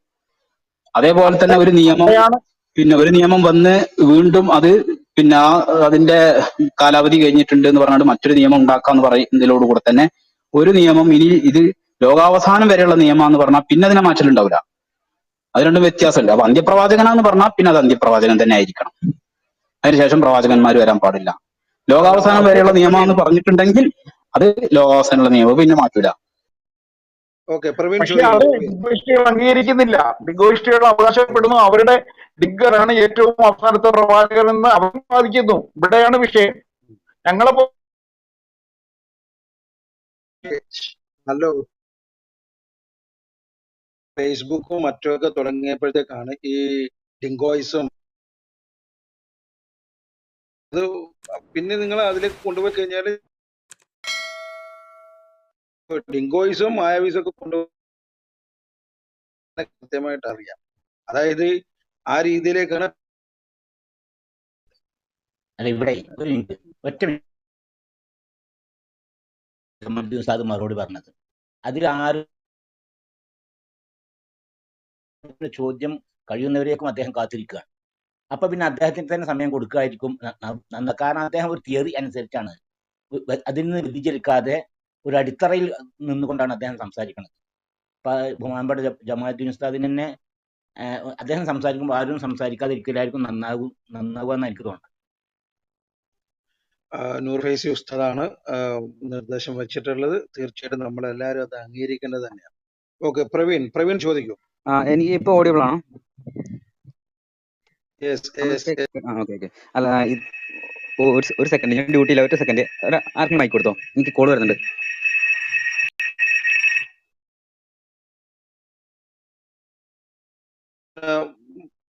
ജമാൽ ഉസ്താദ്, ഞാൻ മജ്റൂഹൻ എന്തോ ഒന്ന് പറയേണ്ടതുണ്ട്. ഞാൻ ഒരു കാര്യം പറയട്ടെ. നിങ്ങൾ സമയം ഇതിൽ ഇട്ടതും ഞാൻ ഇതിനു വേണ്ടി നീക്കി വെച്ചതും 12:30 വരെയാണ്. അപ്പൊ ബാങ്ക് കൊടുത്ത് പിന്നെ എനിക്ക് ക്ലാസ്സുകളൊന്നും എടുക്കാൻ സാധിച്ചിട്ടില്ല. അപ്പൊ നേരത്തെ കേൾക്കുന്നുണ്ടാവും, ഞാൻ പറയുന്നത് കേൾക്കുന്നുണ്ടോ? അത് പറയാൻ കാരണം എന്താ വെച്ചാൽ ഇനി പുതിയ ചോദ്യം വരുമ്പോ നമ്മളത് ആ ടൈമിന് ഞാൻ നിർത്തും എന്ന് പറയുമ്പോ അത് മറ്റൊരർത്ഥത്തില് തെറ്റിദ്ധരിക്കരുത് എന്ന് എഴുതിയിട്ട് പറഞ്ഞതാ. ഓക്കെ ഉസ്താദ്, ഞാൻ ചോദിച്ചോട്ടെ? മറ്റാൾക്കാരൊന്ന് മ്യൂട്ട് ചെയ്യാട്ടോ, പ്രവീൺ മാത്രം സംസാരിക്കാം. ഉസ്താദ്, എന്റെ സംശയം എന്നുണ്ടെങ്കിൽ നമ്മളപ്പോ അങ്ങനത്തെ ഒരു ദൈവത്തിനെ നമ്മൾ ഇതെല്ലാം സൃഷ്ടിച്ച ദൈവം എന്ന് നമ്മളൊരാളെ സങ്കല്പിച്ചിട്ട് പിന്നെ അതിന് ഈ മതഗ്രന്ഥങ്ങളിൽ പറയുന്ന ആ ഒരു കാര്യങ്ങളുണ്ടല്ലോ, അപ്പം 6 ദിവസങ്ങൾ കൊണ്ട് ഉണ്ടാക്കി അതിനുശേഷം അദ്ദേഹം സിംഹാസനത്തിൽ ഇരുന്നു എന്നൊക്കെ പറയുമ്പം അത് ശരിക്കും ഒരു മനുഷ്യന്റെ സങ്കല്പമായിട്ട് മാത്രം പോകുന്നില്ല. മനുഷ്യരിപ്പം എന്തെങ്കിലും ഉണ്ടാക്കിയതിന് ശേഷം ഇരിക്കുന്നതും, അപ്പം അതാണ് എന്റെ ചോദ്യം. അങ്ങനെ ഖുറാനിലുണ്ട്. അപ്പൊ നമുക്ക് അങ്ങനെ കാണാൻ പറ്റുമോ? മനുഷ്യനെ പോലെ തന്നെ എല്ലാം ഉണ്ടാക്കിയതിന് ശേഷം വിശ്രമിക്കുന്ന ഒരാള്, അല്ലെങ്കിൽ സിംഹാസനത്തിൽ ഇരിക്കുന്നു, അല്ലെ എല്ലാം ഉണ്ടാക്കുന്നതിന് മുമ്പ് ജലത്തിന് മുകളിൽ അദ്ദേഹത്തിന്റെ സിംഹാസനമായിരുന്നു. അപ്പൊ അതൊക്കെ ഒരു സാധാ ഒരു മനുഷ്യന്റെ, അതായത് ഈ ഹിന്ദു മതത്തിലൊക്കെ ഈ ഇന്ദ്രനൊക്കെ വാള് കൊടുക്കുന്ന പോലത്തെ ഒരു കാഴ്ചപ്പാടല്ലേ അത് ഓരോ മനുഷ്യന്റെയും? മനസ്സിലാവുന്നുണ്ടോ? മൈക്ക് ഒന്ന് മ്യൂട്ട് ചെയ്യൂട്ടോ. ഞാൻ ചോദിച്ചത് പ്രതികരിക്കുന്നുണ്ടോ? അത് അപ്പുറത്തേക്കുള്ള മുണ്ടി ആക്കിയാൽ മതി. ആരെങ്കിലും പ്രതികരിക്കുന്നുണ്ടോ? ഹംസ മൈക്ക് മ്യൂട്ട് ചെയ്യൂ ഹംസ. ഓക്കെ, ജമാൽ ഉസ്താദ് പ്രതികരിക്കൂ. ഓ, ശുദ്ധ ഖുർആനിൽ നമ്മള് ബുദ്ധിപരമായ ശക്തമായ തെളിവിലൂടെ അല്ലാഹു സുബ്ഹാനഹു വ തആല ആരാണെന്നും അവന്റെ സിഫാത്തുകൾ വിശേഷണങ്ങൾ എന്താണ് എന്നുള്ളതും അതിശക്തമായ തെളിവുകളിലൂടെ നമുക്ക് ബോധ്യപ്പെട്ട് കഴിഞ്ഞതിന്റെ ശേഷം ഖുർആൻ പോലെയുള്ള ദൈവിക ഗ്രന്ഥങ്ങൾ എന്ന് പറയാം, അല്ലാഹുവിൽ നിന്ന് തന്നെ ലഭിക്കുന്ന ഗ്രന്ഥങ്ങൾ, അത് മനുഷ്യരുടെ ഭാഷയിലാണ് ഇറക്കപ്പെട്ടത് എന്നുള്ളത് കൊണ്ട് തന്നെ മനുഷ്യർക്ക് മനസ്സിലാക്കാനും കൂടിയാണല്ലോ. അപ്പൊ അതുകൊണ്ട് മനുഷ്യരുടെ ഭാഷയിൽ ഉണ്ടാകുന്ന പദപ്രയോഗങ്ങളൊക്കെ അതിൽ നിരവധി വരും, അങ്ങനെ അത് പറയാനും സാധിക്കുള്ളൂ. അപ്പൊ അത്തരം വിഷയങ്ങളിൽ ഇപ്പോ പിന്നെ അർശ് എന്ന് പറയുന്നത് സൃഷ്ടിയാണ്, അത് വെള്ളത്തിലാകുക എന്ന് പറഞ്ഞിടത്ത് പ്രശ്നമല്ല. അതേ സ്ഥാനത്ത് അർശിന്മേൽ ദൈവം ഉപവിഷ്ടനാവുക എന്ന് പറയുന്നത് അസംഭവ്യമാണ്. അത് ഞങ്ങളൊന്നും വിശ്വസിക്കുന്നുമില്ല. അങ്ങനെ വിശ്വസിക്കുന്ന ചില മുസ്ലിങ്ങളൊക്കെ ഉണ്ട്. അതേ സ്ഥാനത്ത് പാരമ്പര്യമായി വിശ്വസിച്ചു പോരുന്ന ആളുകളൊന്നും, ഇപ്പൊ അങ്ങനെ വിശ്വസിക്കുന്നവർ തന്നെ അതൊരു മറ്റൊരു രീതിയിലേക്ക് കൊണ്ടുപോകുന്നുണ്ട്. ഞാൻ ആ ഭാഗത്തേക്ക് ചർച്ച ചെയ്ത് പോകുന്നില്ല. അപ്പോ നമുക്ക് ബുദ്ധിപരമായ തെളിവിലൂടെ, ഞാൻ പറഞ്ഞു തുടക്കത്തിൽ നമ്മൾ ശരിക്ക് 1-2 അടിസ്ഥാനപരമായ വിഷയങ്ങൾ പറഞ്ഞിരുന്നു. ഒന്ന്, മുസ്ലിങ്ങളുടെ നല്ല മനുഷ്യരുടെ തന്നെ പ്രമാണം എന്ത് എന്നുള്ള വിഷയം ചർച്ച ചെയ്തിരുന്നു. രണ്ടാമത്തെ വിഷയം നമ്മൾ ചർച്ച ചെയ്തത് ആയിഷ ബീവി റളിയല്ലാഹു തആല അൻഹയുടെ വിവാഹമായിരുന്നു. അതൊന്നും ആരും ചോദിച്ചിട്ടല്ല, പലരും കേട്ടിട്ടില്ല എന്നുള്ളതാണ് മനസ്സിലാക്കുന്നത്. ഏതായാലും ആവട്ടെ, അപ്പോ നമുക്കൊരു തെളിവിന്റെ ഒരു ശക്തമായ, ഒരിക്കലും തെറ്റൂല എന്ന് ബോധ്യപ്പെട്ട തരത്തിലുള്ള തെളിവിലൂടെ കിട്ടിയത് മാത്രമാണ് നമ്മൾ ഉറച്ചു വിശ്വസിക്കുക. അല്ലാത്ത വിഷയങ്ങൾ എന്ത് ചെയ്യും? ഈ തെളിവ് ഏതിനാണോ സഹായിക്കുന്നത് ആ രീതിയിൽ അതിനെന്ത് ചെയ്യും? അർത്ഥങ്ങൾ മനസ്സിലാക്കി കൊണ്ടുപോവുകയും ചെയ്യണം എന്നുള്ളതാണ് മുസ്ലിങ്ങളുടെ നിലപാട്. പഴയ കാലത്ത് പാരമ്പര്യമായിട്ട് പോരുന്നൊരു നിലപാടാണ്. അപ്പോ സൃഷ്ടികളോട് മുഖാലഫത്ത് ഖുർആൻ തന്നെ പറഞ്ഞിട്ടുണ്ട് ലൈസ കമിസ്ലിഹി ഷൈ, അവനെ പോലെ ഒന്നുമില്ല എന്ന് പറഞ്ഞിട്ടുണ്ട്. അപ്പൊ അതിന്റെയൊക്കെ ഭാഗമായിട്ട് സൃഷ്ടികളോട് ഒരു തരത്തിലും സൃഷ്ടാവിനോട് യോജിക്കാത്ത തരത്തിലുള്ള ഒരു വിശേഷണവും അവനില്ല എന്ന് നമ്മൾ ബുദ്ധിപരമായി മനസ്സിലാക്കുന്നത് പോലെ തന്നെ നമ്മുടെ വിശ്വാസവും അത് തന്നെയാണ്. അപ്പൊ അതിന് എതിര് തോന്നുന്ന തരത്തിലുള്ള ചില പദപ്രയോഗങ്ങളൊക്കെ അറബി ഭാഷ മാനുഷിക ഭാഷ എന്ന നിലക്കും മനുഷ്യർക്ക് മനസ്സിലാക്കുക എന്നുള്ള നിലക്കും പലതും എന്ത് ചെയ്തിട്ടുണ്ട്, ഖുർആനിലും ഹദീസിലും ഒക്കെ വന്നിട്ടുണ്ട്. അതിനൊക്കെ അത് ഈ അള്ളാഹുവിനോട് യോജിക്കുന്ന തരത്തിലുള്ള ഒരർത്ഥം ആണ് അതിനൊക്കെ നമ്മൾ മനസ്സിലാക്കേണ്ടതും മനസ്സിലാക്കുകയും ചെയ്യും. നമ്മുടെ വിശ്വാസം അത്ര തന്നെ ഉള്ളൂ. അപ്പൊ അതുകൊണ്ട് തന്നെ മൊത്തത്തിൽ ഇപ്പൊ ഞാൻ പറഞ്ഞത് നിങ്ങൾക്ക് മനസ്സിലായിട്ടുണ്ടാവും. ഈ പദപ്രയോഗങ്ങൾ ഇപ്പൊ നമ്മൾ സാധാരണ പറയും, പിന്നെ കടലമ്മ കടാക്ഷിച്ചു അല്ലെങ്കിൽ ശോഭിച്ചു എന്നൊക്കെ പറയും. അപ്പൊ ശരിക്കും എന്ത് ചെയ്ത് കടലിന് ഒരു ദേഷ്യം ശോഭം എന്നൊക്കെ പറയുന്ന സംഭവങ്ങളൊന്നും ഇല്ല എന്ന് നമുക്കറിയാം. പക്ഷെ കടലിനെ കുറിച്ചാണ് ആ പറയുന്നത് എന്ന് പറയുമ്പോൾ തന്നെ നമുക്ക് അതിന്റെ അർത്ഥം മനസ്സിലാക്കാൻ പറ്റും. ഇതേ തരത്തില് ഭാഷയുടെ ഒരു ഭാഗമായിക്കൊണ്ട് അള്ളാഹുവിനെ കുറിച്ചൊക്കെ എന്ത് ചെയ്യുന്നുണ്ട്, ഇതുപോലുള്ള പല പദപ്രയോഗങ്ങളുണ്ട്. അത് ആരെക്കുറിച്ചാണ് പറയുന്നത് എന്ന് മനസ്സിലാക്കി അതിനോട് യോജിക്കുന്ന തരത്തിലുള്ള അർത്ഥങ്ങളാണ് മുസ്ലിം ലോകം വെച്ചു വരുന്നത് എന്നാണ് അതിനെക്കുറിച്ച് പറയാനുള്ളത്. ഓരോ വിഷയങ്ങൾ പറയുമ്പോൾ കൃത്യമായിട്ട് ഓക്കെ ഓക്കെ. അപ്പൊ അതൊരു പ്രശ്നം എന്നുണ്ടെങ്കിൽ ഉസ്താദെ, നമ്മൾ അത് ആദ്യം അത് ദൈവമാണ് ഇറക്കിയെന്ന് അംഗീകരിച്ചുകൊണ്ട് പിന്നെ നമ്മൾ അതിനെ പരിശോധിച്ച് വെച്ചിട്ടുണ്ടെങ്കിൽ നമുക്ക് ഇതുപോലെ അതിനെ അങ്ങനെയൊക്കെ എടുക്കാൻ പറ്റും. ഞാൻ തികച്ചും ഞാൻ ഇത് അള്ളാഹുവാണ് ഇറക്കി കൊടുത്തത്, ദൈവം ഇറക്കി കൊടുത്ത ഗ്രന്ഥമാണെന്ന് ഞാൻ അംഗീകരിച്ചാൽ പിന്നെ അതിനകത്ത് ചോദ്യമില്ല. പക്ഷെ ഉസ്താദിന് മനസ്സിലാകുന്നുണ്ട്, ഞാൻ ഒരു അവിശ്വാസി എന്നുള്ള നിലക്കാണ് ഉസ്താദിനോട് ഞാൻ സംസാരിക്കുന്നത്. അപ്പം ആ രീതിയിലാണ് എനിക്ക് അതിന്റെ ഉത്തരം വേണ്ടത്. ഞാനിത് ദൈവം ഇറക്കിയാണെന്ന് പറഞ്ഞാൽ പിന്നെ എനിക്ക് ഇതിനകത്ത് ചോദ്യമില്ല. ഞാൻ ഈ കാര്യങ്ങൾ ഉള്ളതുകൊണ്ടാണ് ദൈവം ഇറക്കിയതല്ലല്ലോ എന്ന് ചോദിക്കാനുള്ള കാരണം മനസ്സിലാവണം. അപ്പം അതായത് 57:4 അതായത് ആകാശഭൂമി സൃഷ്ടിച്ചതിന് ശേഷം അവൻ അതിൽ ഇരുന്നു എന്ന് പറയുന്നുണ്ട് കൃത്യമായിട്ട്. മലയാളം ഇതാണ് ഞാൻ പറയുന്നത്. ഷെയ്ഖ് മുഹമ്മദ് കാരക്കുന്നിൽ എഴുതിയ ഒരു പരിഭാഷയാണ്. അപ്പം ഞാനിത് ദൈവം ഇറക്കിയാന്ന് വിശ്വസിച്ച് കഴിഞ്ഞാൽ പിന്നെ എനിക്ക് ഈ പറയുന്ന പോലെ പദപ്രയോഗത്തിന്റെ പ്രശ്നമാണെന്ന് പറയാൻ പറ്റും. പക്ഷെ അങ്ങനെയല്ലല്ലോ, ഞാനിത് ദൈവം ഇറക്കിയതാണോ എന്ന് പരിശോധിക്കാണല്ലോ. അത് അനക്ഡോട്ടൽ ഫാലസി അല്ലേ ഇപ്പം ഉസ്താദ് പറഞ്ഞത്. അത് വിശ്വസിച്ചതിന് ശേഷം നമ്മൾ അതിനെങ്ങനെയെങ്കിലും ശരിയാക്കുക എന്നുള്ള രീതിയല്ലല്ലോ നോക്കേണ്ടത്. കഴിഞ്ഞോ? അപ്പോ അതിനോടുള്ള കഴിഞ്ഞില്ല? കഴിഞ്ഞു. ഓക്കെ, അതിനോടുള്ള പ്രതികരണം നല്ലൊരു ശൈലിയാണ് സ്വീകരിച്ചത്. അങ്ങനെ തന്നെ നമ്മളും ഇത് വിശ്വാസത്തിലേക്ക് വരുന്നത്. ഖുർആൻ അള്ളാഹുവിന്റെ കലാമാണ് എന്ന്, അവന്റെ ദൈവവചനമാണെന്ന് വിശ്വസിച്ചതിന്റെ ശേഷമാണ് എന്ത് ചെയ്യുന്നത്, വിശ്വസിക്കുന്നതിന്റെ മാനദണ്ഡം എന്തെന്നുള്ളതാണ് അപ്പൊ നമ്മളവിടെ ചർച്ച ചെയ്യേണ്ട വിഷയം. അങ്ങനെ വിശ്വസിച്ച് കഴിഞ്ഞാൽ അപ്പൊ പിന്നെ ഖുർആനിലുള്ള ഏത് വചനങ്ങളാണെങ്കിലും നമ്മൾ നേരത്തെ പറഞ്ഞതുപോലെ അതിനെ അതിൻ്റെതായ അർത്ഥത്തിലേക്ക് കൊണ്ടുപോകും. ഇപ്പൊ പിന്നെ അവിടെ വേറെ ഒന്ന് പറയാനുള്ളത്, ഇരുന്നു എന്ന് പറയുന്ന ആ പരിഭാഷയൊന്നും എന്തല്ല നമ്മൾ അംഗീകരിക്കുന്ന സംഭവമല്ല. കാരണം അവിടെ ഇരുന്നു എന്ന അർത്ഥത്തിന് ഉപയോഗിക്കുന്ന ഒരു പദമല്ല അവിടെ പ്രയോഗിച്ചിട്ടുള്ളത്. എന്താണ്? റഹ്മാനു അലൽ അർഷിസ്തവ എന്നാണ്. അപ്പൊ നേരത്തെ പറഞ്ഞ സംഭവം കൂടി നമ്മൾ ഉപയോഗിക്കുന്ന സമയത്ത് ഇത് ദൈവീഗ്രന്ഥാന്ന് ബോധ്യപ്പെട്ടതിന്റെ ശേഷം ആവുമ്പോഴാണ് നമ്മൾ നേരത്തെ പറഞ്ഞ സംഭവങ്ങളൊക്കെ അവിടെ വരുന്നത്. അപ്പൊ ദൈവത്തെ കുറിച്ച് പറയുമ്പോൾ ദൈവത്തോട് യോജിക്കുന്ന ഒരർത്ഥം മാത്രമേ അവിടെ വരാവൂ എന്നും കൂടി നമ്മൾ മനസ്സിലാക്കുകയും ചെയ്യും. അപ്പൊ ആവർത്തനായും തോന്നുന്നുണ്ട്. ഏതായാലും അപ്പൊ ആ വിഷയത്തിലേക്കാണ് ആദ്യം പോകേണ്ടത്. പരിഭാഷ വെച്ച് പറയുമ്പോൾ ഒരുപാട് പരിമിതികൾ ഉണ്ടാവും. കാരണം ഇതിന്റെ തുടക്കത്തിൽ തന്നെ ഞാനത് സൂചിപ്പിച്ചിട്ടുണ്ട്, നിങ്ങൾ ആ സമയത്ത് ഇല്ല എന്ന് തോന്നുന്നുണ്ട്. ഈ ഖുർആൻ എന്ന് പറയുന്നത് ദൈവവചനമാണ് എന്ന് നമ്മൾ വാദിക്കാന്നല്ല, നമുക്കത് സ്ഥിരീകരിക്കാനും നമുക്ക് ബോധ്യപ്പെട്ടതുമായ വിഷയമാണ്. അത് നിങ്ങൾ അംഗീകരിക്കണം എന്നില്ല, ഞാൻ ആ തെളിവ് കിട്ടിയ ശേഷം അംഗീകരിച്ചാൽ മതി, അത് വേറെ വിഷയം. അങ്ങനെ ബോധ്യപ്പെട്ട സ്ഥിതിക്ക് ഈ ഖുർആന്റെ പരിഭാഷകൾ എന്ന് പറയുന്നത് ഗാന്ധിജിയും പ്രതിമയും ഗാന്ധി പ്രതിമയും തമ്മിലുള്ള വ്യത്യാസം പോലെ വ്യത്യാസമുള്ളതും അതിനേക്കാളും ശക്തമായ വ്യത്യാസമുള്ളതാണ്. അപ്പൊ ഒരാള് ഗാന്ധിജിയെ പഠിക്കാൻ വേണ്ടി ഗാന്ധി പ്രതിമയുടെ പിന്നെ അവിടെ ടെന്റ് കെട്ടി കൂടി താമസിച്ച് വർഷങ്ങളോളം പഠിച്ചാലും എത്രത്തോളം ശരിയായ ഗാന്ധിജിയും മഹാനായ നമ്മുടെ രാഷ്ട്രപിതാവും ഇയാൾ പഠിച്ചുണ്ടാക്കിയവരും എത്രത്തോളം വ്യത്യാസം ഉണ്ടാവും. പക്ഷെ ഈ പിന്നെ പ്രതിമ ഉണ്ടാക്കിയ ആള് വളരെ വൈദഗ്ധ്യമുള്ള ആളാണ്. പ്രതിമ ഉണ്ടാക്കാനും മറ്റൊക്കെ വലിയ ശക്തിയുള്ള കഴിവൊക്കെ ഉള്ള ആളാണെങ്കിൽ പോലും എത്രത്തോളം വ്യത്യാസം ഉണ്ടാവും നമുക്ക് മനസ്സിലാക്കാൻ പറ്റും. അപ്പൊ അതിന്റെ ശരിയായ രീതി ഈ പ്രതിമയെ വിലയിരുത്തിക്കൊണ്ടല്ല, പക്ഷെ ചില ആളുകൾക്ക് ഇപ്പത്തെ നിലവാരം അനുസരിച്ച് അതേ സാധിക്കുള്ളൂ. അതുകൊണ്ട് ഞാൻ അതിനെ കുറ്റപ്പെടുത്തല്ല. അതേപോലെ തന്നെ മറ്റൊരു ഉദാഹരണം കൂടി പറയാം, ഇതിന്റെ സെയിം ആണ് എന്നാലും പറയാം. ഭൂമിയെ കുറിച്ച് പഠിക്കാൻ എത്ര വൈദഗ്ധ്യത്തോടുകൂടെ നിർമ്മിക്കപ്പെട്ടതാണെങ്കിൽ പോലും ഗ്ലോബ് പഠിച്ചുകൊണ്ട് ഭൂമിയെ കുറിച്ച് പിന്നെന്ത് ചെയ്ത് ശാസ്ത്രീയമായ പഠനം നടത്തിയിട്ടുണ്ടെങ്കിൽ എന്ത് സംഭവിക്കും? അതേപോലത്തെ ഒരു സംഭവം അതിലും ശക്തമായ ഒരു പ്രശ്നം എവിടെ സംഭവിക്കും? ഖുർആനും പരിഭാഷയും തമ്മിലുണ്ട്. അത് ഖുർആൻ പഠിക്കാൻ വേണ്ടി പരിഭാഷ അവലംബിക്കുന്ന സമയത്തുണ്ടാവും എന്ന് കൂടെ സൂചിപ്പിക്കുന്നു. ഓക്കെ, പ്രവീൺ എന്തെങ്കിലും ആഡ് ചെയ്യാനുണ്ടോ പ്രവീണിന്? വളരെ വളരെ താത്വികമായുള്ള ഒരു ഉത്തരമാണ് ജമാല് ഉസ്താദ് തന്നത്. ഈ വിഷയത്തിൽ പ്രവീണിന്റെ സംശയങ്ങൾ ദൂരീകരിച്ചു എന്ന് ഞാൻ പ്രതീക്ഷിക്കുന്നു.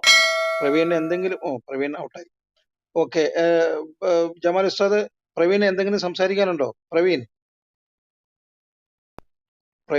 എന്റെ ശബ്ദം കേൾക്കുന്നു? പ്രവീണ് മിണ്ടുന്നില്ല. പ്രവീണ് മൈക്കിന്റെ പ്രശ്നം ഉണ്ടെന്ന് തോന്നുന്നു. ഞാൻ മനസ്സിലാക്കുന്ന പ്രവീണിന്റെ സംശയം ഇനി മറ്റേ തലത്തിലേക്കും കൂടി പോകണം. അതിന് സമയം ഉണ്ടാകുമെന്നും സംശയമാണ്. ഇത് ഈ ഖുർആൻ ദൈവഗ്രന്ഥാന്നുള്ളതിന്റെ തെളിവ് എന്തെന്നുള്ളതാണ്. അതുകൂടി ചർച്ച ചെയ്താലേ മൂപ്പരെ സംശയം സമ്പൂർണ്ണമാകുള്ളൂ. പക്ഷെ അത് സമ്മതിച്ചു കഴിഞ്ഞാൽ ഓക്കെ എന്ന് മൂപ്പര് നേരത്തെ പറയുകയും ചെയ്തിട്ടുണ്ടല്ലോ. സാർ ജമാൽ സാർ ഒരു കാര്യം ആഡ് ചെയ്തോട്ടെ. ഈ പ്രവീൺ ചോദിക്കുന്നതിൽ പിന്നെ അവിശ്വാസികൾ എങ്ങനെ കണ്ടെത്തും എന്നുള്ളതാണ് ചോദിക്കുന്നത്. അപ്പം അതിൽ പിന്നെ നമുക്ക് അവരോട് പലതവണ മുമ്പുള്ള ചർച്ചകളിലൊക്കെ സാർമാർ പറഞ്ഞിട്ടുണ്ടായിരുന്നു, യഥാർത്ഥത്തിലുള്ള ഓതോറിറ്റി ആയിട്ടുള്ള ആൾക്കാരിൽ നിന്നാണ് നിങ്ങൾ ഈ ഒരു വിശ്വാസം സംഹിതനെ കുറിച്ചിട്ട് പഠിക്കേണ്ടതെന്ന് പലതവണ നമ്മൾ മുമ്പത്തെ ചർച്ചകളിലൊക്കെ പറഞ്ഞിട്ടുണ്ടായിരുന്നു. അപ്പം കേവലം ഒരാൾ ഒരു ലേഖനം എഴുതിയതിൽ നിന്നോ ഒരു ട്രാൻസ്ലേഷനിൽ നിന്നോ ഒരു പിന്നെ വർഷങ്ങളോളം എടുത്ത് പഠിക്കേണ്ട കാര്യങ്ങളിൽ നിന്ന് ഒരു ഗ്ലിംസ് പോലും കിട്ടില്ല. അത് പ്രവീൺ ഒന്ന് മനസ്സിലാക്കിയാൽ നന്നാവും. ഞാൻ മറുപടി പറഞ്ഞോട്ടെ. ഓക്കെ പറയൂ. ഓക്കെ പിന്നെ ഒരു കാര്യം ഇവിടെ സൂചിപ്പിച്ചിട്ട് പ്രവീൺ, ഈ ശബ്ദം കേൾക്കുന്ന പ്രിയപ്പെട്ട ശ്രോതാക്കളെ, പണ്ഡിത ശ്രേഷ്ഠൻ ജമാലുദ്ദീൻ അഹ്സനി ഉസ്താദ് വളരെ കൃത്യമായ രീതിയിലുള്ള ഇടപെടലുകളാണ് നമ്മുടെ ഇവിടെ നടത്തിക്കൊണ്ടിരിക്കുന്നത്. അദ്ദേഹത്തിന്റെ വിഷയാവതരണം കേൾക്കാത്ത ആളുകൾക്ക് അത് വളരെ നഷ്ടമാണ് എന്ന് ഞാൻ പറയാ. ഒരുപക്ഷെ ആയിഷ ബീബി ഉമ്മയുമായിക്കൊണ്ടുള്ള വിഷയത്തെക്കുറിച്ച് ഏറ്റവും ഗഹനമായ ഒരു പഠനം തന്നെയായിരുന്നു, വിഷയാവതരണം തന്നെയായിരുന്നു നമ്മുടെ ഉസ്താദ് നടത്തിയിരുന്നത്. പിന്നീടുള്ള ചോദ്യോത്തര പങ്ക്തികളിൽ വളരെ കൃത്യമായി വളരെ താത്വികമായി കൊണ്ട് തന്നെ ജമാൽ ഉസ്താദ് ഇടപെടുകയും ചെയ്തിരിക്കുന്നു. അതോടൊപ്പം നമുക്ക് പറയാനുള്ളത്, ഇഖ്റ എന്ന് പറയുന്ന ഈ കമ്മ്യൂണിറ്റി അല്ലെങ്കിൽ ഈ ഹൗസ് ഞായറാഴ്ച വൈകുന്നേരം 6:30 മണി മുതൽ രാത്രി 11 വരെ ആയിഷ ഉമ്മയുടെ വിവാഹത്തിന് എന്തുകൊണ്ടാണ് മറ്റുള്ള ആളുകളെ ടാർഗറ്റ് ചെയ്യുന്നത് എന്നുള്ള വിഷയത്തിൽ ഒരു ഗഹനമായ ചർച്ചയും പഠനാവതരണവും ഉണ്ടാവുന്നതാണ്. അതിൽ ജമാൽ ഉസ്താദും ഉണ്ടാവും, ജാസ് ഉസ്താദും ഉണ്ടാവും. അതേപോലെ തന്നെ അതിനെക്കുറിച്ചൊരു പുസ്തകം തന്നെ എഴുതിയ സാലിഹ് നിസാമി ഉസ്താദും ഉണ്ടാവും. ഇങ്ങനെയുള്ള പ്രമുഖർ അതിലുണ്ടാവുമെന്ന് കൂടെ ഞാൻ സൂചിപ്പിക്കുന്നു. പ്രവീൺ, നമ്മുടെ സമയം വളരെ അടുത്തടുത്ത് തീരുന്നു. അതുകൊണ്ട് പ്രവീൺ ചോദിക്കാനുള്ള ചോദ്യം വളരെ പെട്ടെന്ന് ചോദിക്കുക. ജമാൽ ഉസ്താദിന്റെ സമയം അതിക്രമിച്ചിരിക്കുന്നു എന്ന് നമുക്ക് മനസ്സിലാവുന്നു. പ്രവീൺ പെട്ടെന്ന് ചോദിക്കൂ.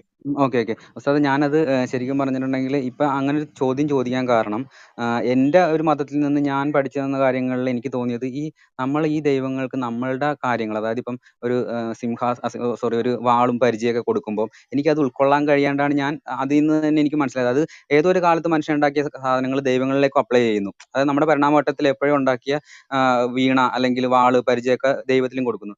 ഞാൻ അതുപോലെ തന്നെയാണ് ഇതിനെയും കണക്കാക്കുന്നത്. ഇപ്പൊ ഈ സിംഹാസനം എന്നൊക്കെ പറഞ്ഞത്, പക്ഷെ അത് ഭാഷാപരമായ ഒരു മിസ്റ്റേക്ക് ആണെങ്കിൽ പോലും അതിനുശേഷം ഈ ആകാശം പൊട്ടിപ്പിളരുമ്പോൾ ഈ സിംഹാസനം 8 മലക്കുകൾ ചേർന്ന് താങ്ങി നിർത്തും എന്നൊക്കെ പറഞ്ഞ്, അപ്പൊ അതിലൊരു കൃത്യമായിട്ട് തന്നെ ഉണ്ട്. അപ്പൊ ഭാഷാപരമായ മിസ്റ്റേക്ക് ആണെന്ന് എനിക്ക് മനസ്സിലാക്കാൻ പറ്റുന്നില്ല. അതാണ് പ്രശ്നം. അതെ, ഒന്നാമത് അത് മിസ്റ്റേക്ക് ആണെന്നല്ല പറയുന്നത്. ഭാഷയുടെ ഒരു സാഹിത്യവും അല്ലെങ്കിൽ ഒരു പരിമിതിയും ഒക്കെ ആവാം.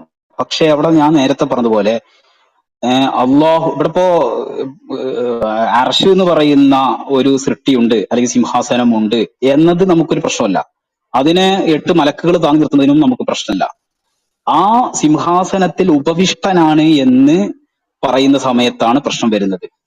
മുസ്ലിം ലോകം ഇന്നല്ല എന്നും, ഇപ്പൊ അടുത്ത് ഞാൻ പറഞ്ഞില്ല, ഈ പരിഭാഷ വന്ന ചില ആളുകൾ നമുക്ക് അവരൊക്കെ പറയുന്നതിൽ പ്രയാസമുണ്ട് ഇത്തരം ഒരു വേദിയിൽ. പക്ഷെ അവരൊക്കെയാണ് ഇങ്ങനെ പരിഭാഷപ്പെടുത്തി ഇതിനെ ഒരു വേറെ രീതിക്ക് കൊണ്ടുപോയത് എന്നുള്ളതാ.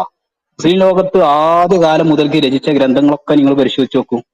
ഒന്നുകൂടെ ഞാൻ പറയട്ടെ, ഈ വിശ്വാസം എന്താണ്, ദൈവം എന്ന് പറയുന്നത് സിംഹാസനത്തിൽ ഉപവിഷ്ടനാണ് അല്ലെങ്കിൽ അവിടെ ഇരിക്കുകയാണെന്നുള്ള വിശ്വാസമൊന്നും ആർക്കില്ല. ഏറ്റവും ചുരുങ്ങിയത് വലിയൊരു ബഹുഭൂരിപക്ഷം മുസ്ലിങ്ങൾക്കില്ല. ഖുർആനിൽ അങ്ങനെയാണ് പറഞ്ഞതെങ്കിൽ ആ വിശ്വാസം ഉണ്ടാവുമല്ലോ. അത് സെറട്ടാവിനോട് യോജിക്കുന്ന തരത്തിലുള്ള ഒരർത്ഥം. മുത്തശാബിഹാത്ത് എന്ന് പറയുന്ന ലിസ്റ്റിലേക്കാണ് ആദ്യകാലം മുതൽക്കേ അത് മാറ്റിയിട്ടുള്ളത്. മുത്തശാബിഹാത്തിനെ കുറിച്ച് നിങ്ങൾക്കറിയാം എന്ന് ഞാൻ വിചാരിക്കുന്നു. എന്ന് പറഞ്ഞാൽ അതിന്റെ ബാഹ്യാർത്ഥം ഉദ്ദേശ്യമല്ല എന്നുള്ളത് ഉറപ്പുള്ളതും. പിന്നെ എന്താണ് അർത്ഥം എന്നുള്ളതിൽ വലിയ ചർച്ചകളും, അല്ലെങ്കിൽ അങ്ങനത്തെ അർത്ഥം തന്നെ പറയേണ്ടതുണ്ടോ എന്നതിലൊക്കെ ചർച്ചകൾ നടക്കുകയൊക്കെ ചെയ്ത സംഭവമാണ് മുത്തശാബിഹാത്ത്. നിങ്ങൾ ഈ പറഞ്ഞ ആയത്ത് പോലും റഹ്മാനു അലൽ അർഷിസ്തവ എന്നുള്ളത് പച്ചയായി അതിനെന്ത് ചെയ്ത് മുത്തശാബിഹാത്തിൽ പെടുത്തിയിട്ടുണ്ട്. അത് സ്ഥാനത്ത് ഖുർആനിൽ പറഞ്ഞതും മുസ്ലിം മുഹമ്മദ് നബി പഠിപ്പിച്ചതും അള്ളാഹു എന്ന് പറയുന്ന സ്രഷ്ടാവ് ഒരു കസേരയിൽ അല്ലെങ്കിൽ ഒരു സിംഹാസനത്തിൽ ഇരിക്കുന്നു എന്ന് പഠിപ്പിച്ചിരുന്നുവെങ്കിൽ ആ ആശയമല്ലേ ഇവിടെ വരിക? പക്ഷെ ആ ആശയം ഇല്ല എന്നുള്ളതാണ്. പിന്നെ എവിടെയാണ് ഇങ്ങനെയുള്ള ഒരു പദപ്രയോഗം വന്നപ്പോൾ അതിനെ ഇത്തരം പദങ്ങളൊക്കെ മുത്തശാബിഹാത്ത് എന്ന് പറഞ്ഞ സംഭവത്തിലേക്ക് മാറ്റിവെക്കുന്നു. ഖുർആൻ തന്നെ സൂചിപ്പിച്ചതാണല്ലോ മുത്തശാബിഹാത്തും മുഹ്കമും ഖുർആനിലുണ്ട് എന്നുള്ളത്. ഈ പദങ്ങളൊക്കെ സാങ്കേതിക പദമായതുകൊണ്ട് പ്രവീൺ ഒരല്പം ആഴത്തിൽ പഠിക്കാൻ താല്പര്യമുള്ള ആൾ കൂടി ആയതുകൊണ്ട് അദ്ദേഹത്തിന് അറിയും. മറ്റുള്ളവർക്ക് ഓരോ പദത്തിന്റെ അർത്ഥമൊക്കെ പറഞ്ഞ് വിശദീകരിക്കുമ്പോൾ സമയം വൈകും കൂടി കരുതിയിട്ടാണ് ഞാനിങ്ങനെ ചുരുക്കി പറയുന്നത്. അപ്പൊ ആ ആശയം മുസ്ലിം ലോകത്തില്ല എന്നുള്ളതാണ്. ഇനി ഞാൻ നേരത്തെ സൂചിപ്പിച്ചതാണ്, ഇതിന് ഈ പദാനുപദ അർത്ഥം വെച്ച ആളുകൾ പോലും അവിടെ പിന്നെ അള്ളാഹുവിനോട് യോജിക്കുന്ന തരത്തിലുള്ള ഒരു ഇരുത്തം. അപ്പൊ ഈ പദത്തിന് നേരെ പരിഭാഷ അർത്ഥം പറയുകയും എന്നിട്ട് ആ അർത്ഥത്തെ അവരെന്ത് ചെയ്ത് ക്ലിയർ ആക്കുകയും ചെയ്യുന്ന ഒരവസ്ഥയിലേക്കാണ് പോകുന്നത്. നമ്മുടെ പാരമ്പര്യ മുസ്ലിങ്ങളുടെ സ്വഭാവം എന്ന് പറഞ്ഞാൽ അങ്ങനെയുള്ളത് ആദ്യം തന്നെ പിന്നെ അങ്ങനെ ബാഹ്യാർത്ഥം പറ്റൂല എന്ന് ബോധ്യപ്പെട്ടതിന്റെ ആശയം വിശ്വസിക്കാതിരിക്കുക, ബാഹ്യമായ ആശയം വിശ്വസിക്കാതിരിക്കുക എന്നുള്ളതാണ്. പിന്നെ അതിന്റെ അർത്ഥം എന്തോ ആയിക്കോട്ടെ, ചിലർക്ക് മനസ്സിലാവും മറ്റൊരാൾക്ക് മനസ്സിലാവില്ല എന്ന രീതിയിലൊക്കെ പല രീതിയിൽ അത് പോയിട്ടുണ്ട്. അപ്പോ മുസ്ലിം ലോകത്ത് അങ്ങനത്തെ ഒരു വിശ്വാസമില്ല എന്നുള്ളതാണ് നിങ്ങൾ ആദ്യമായിട്ട് തിരിച്ചറിയേണ്ടത്. ഈ രണ്ട് വിഭാഗത്തിനുമില്ല, ഈ പരിഭാഷപ്പെടുത്തിയവർക്കില്ല. പിന്നെ അവർക്ക് ഇനി എത്രത്തോളം ഉണ്ട് എന്നുള്ളതിനെ കുറിച്ച് ഞാൻ അഡ്രസ് ചെയ്യാൻ അത്ര താല്പര്യമുള്ളതും അല്ലട്ടോ. അതുകൊണ്ട് അതാണ് അതിന് പിന്നെ ഈ ഗ്രൂപ്പിലൊക്കെ നമ്മൾ സഹകരിക്കുന്ന പല രീതിയിലുണ്ട്. അവരോട് തർക്കത്തിനൊന്നും തീരെ താല്പര്യമില്ലാത്തത് കൊണ്ട് കൂടിയാണ് ഞാൻ അങ്ങനെ പറയുന്നത്. ഏകദേശം പ്രവീണിന് കാര്യം മനസ്സിലായിട്ടുണ്ടാവും ഞാൻ വിചാരിക്കുന്നു. അപ്പോ നമ്മൾ മനസ്സിലാക്കേണ്ടത് എന്താന്ന് വെച്ചാല് ഇത് ആരെക്കുറിച്ചാണ് പറയുന്നത്. അപ്പൊ അവനോട് യോജിക്കുന്ന ഒരു അർത്ഥം മാത്രമേ അവിടെ വെക്കാവൂ. അപ്പൊ അവിടെ പല അർത്ഥങ്ങളും പറ്റുന്ന അർത്ഥങ്ങൾ പല ആളുകളും അഭിപ്രായപ്പെട്ടിട്ടുണ്ട്. ഇപ്പൊ റഹ്മാൻ അലൽ അർഷിസ്തവാറിന്റെ അർഷിനെ വരെ അധീനപ്പെടുത്തിയവനാണ് നമ്മൾ സാധാരണയൊക്കെ പഴയകാല മുഫസ്സിരീങ്ങൾ ഖുർആൻ വ്യാഖ്യാതാക്കളൊക്കെ അതിനർത്ഥം പറഞ്ഞത്. ഇസ്തവ എന്ന പദത്തിനാണെങ്കിലോ ഇസ്തൗല എന്നാണ് ഞാൻ പറഞ്ഞ പദത്തിന്റെ അർത്ഥം. ആ അർത്ഥം ഉണ്ട് എന്നും അവര് സ്ഥിരീകരിക്കുകയും ചെയ്യുന്നുണ്ട്. ഇനിയും നീട്ടുന്നത് ശരിയല്ല എന്ന് മനസ്സിലാക്കി ചുരുക്കുന്നു. ഓക്കെ പ്രവീൺ, അവസാനമായി താങ്കൾക്കുള്ള അവസരമാണ്, അവസാനമായിട്ടുള്ള ഒരു അവസരം. അത് കഴിഞ്ഞാൽ നമുക്ക് ഞായറാഴ്ച നമുക്ക് തുടരാവുന്നതാണ് ഇൻഷാ അല്ലാഹ്. അവസാനമായി ശരി.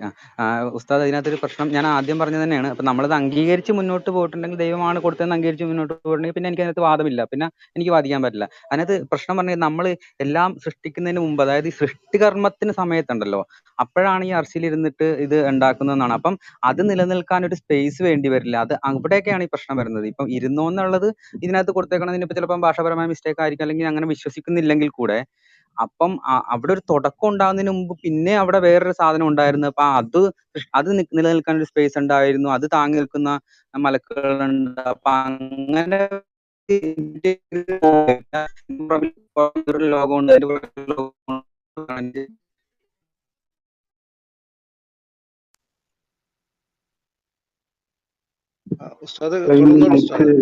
എന്തോ സംഭവിച്ചിട്ടുണ്ടെന്ന് തോന്നുന്നുണ്ട്. ഞാൻ പ്രതികരിച്ചു തുടങ്ങി. അദ്ദേഹത്തിന്റെ ചോദ്യം മനസ്സിലായിട്ടുണ്ട്. ഉസ്താദ്, നമ്മൾ പ്രവീണിനോട് പറയേണ്ടത്, ഇനി ഞായറാഴ്ച വരുമ്പോ നല്ല വൈഫൈ കണക്ഷൻ ആയിട്ട് വാട്ടോ പ്രവീൺ. നല്ല ഓക്കെ. അങ്ങനെയൊന്നും പറയാൻ പറ്റില്ല, നമ്മൾ തന്നെ എന്താണെന്ന് പറയാൻ പറ്റില്ല.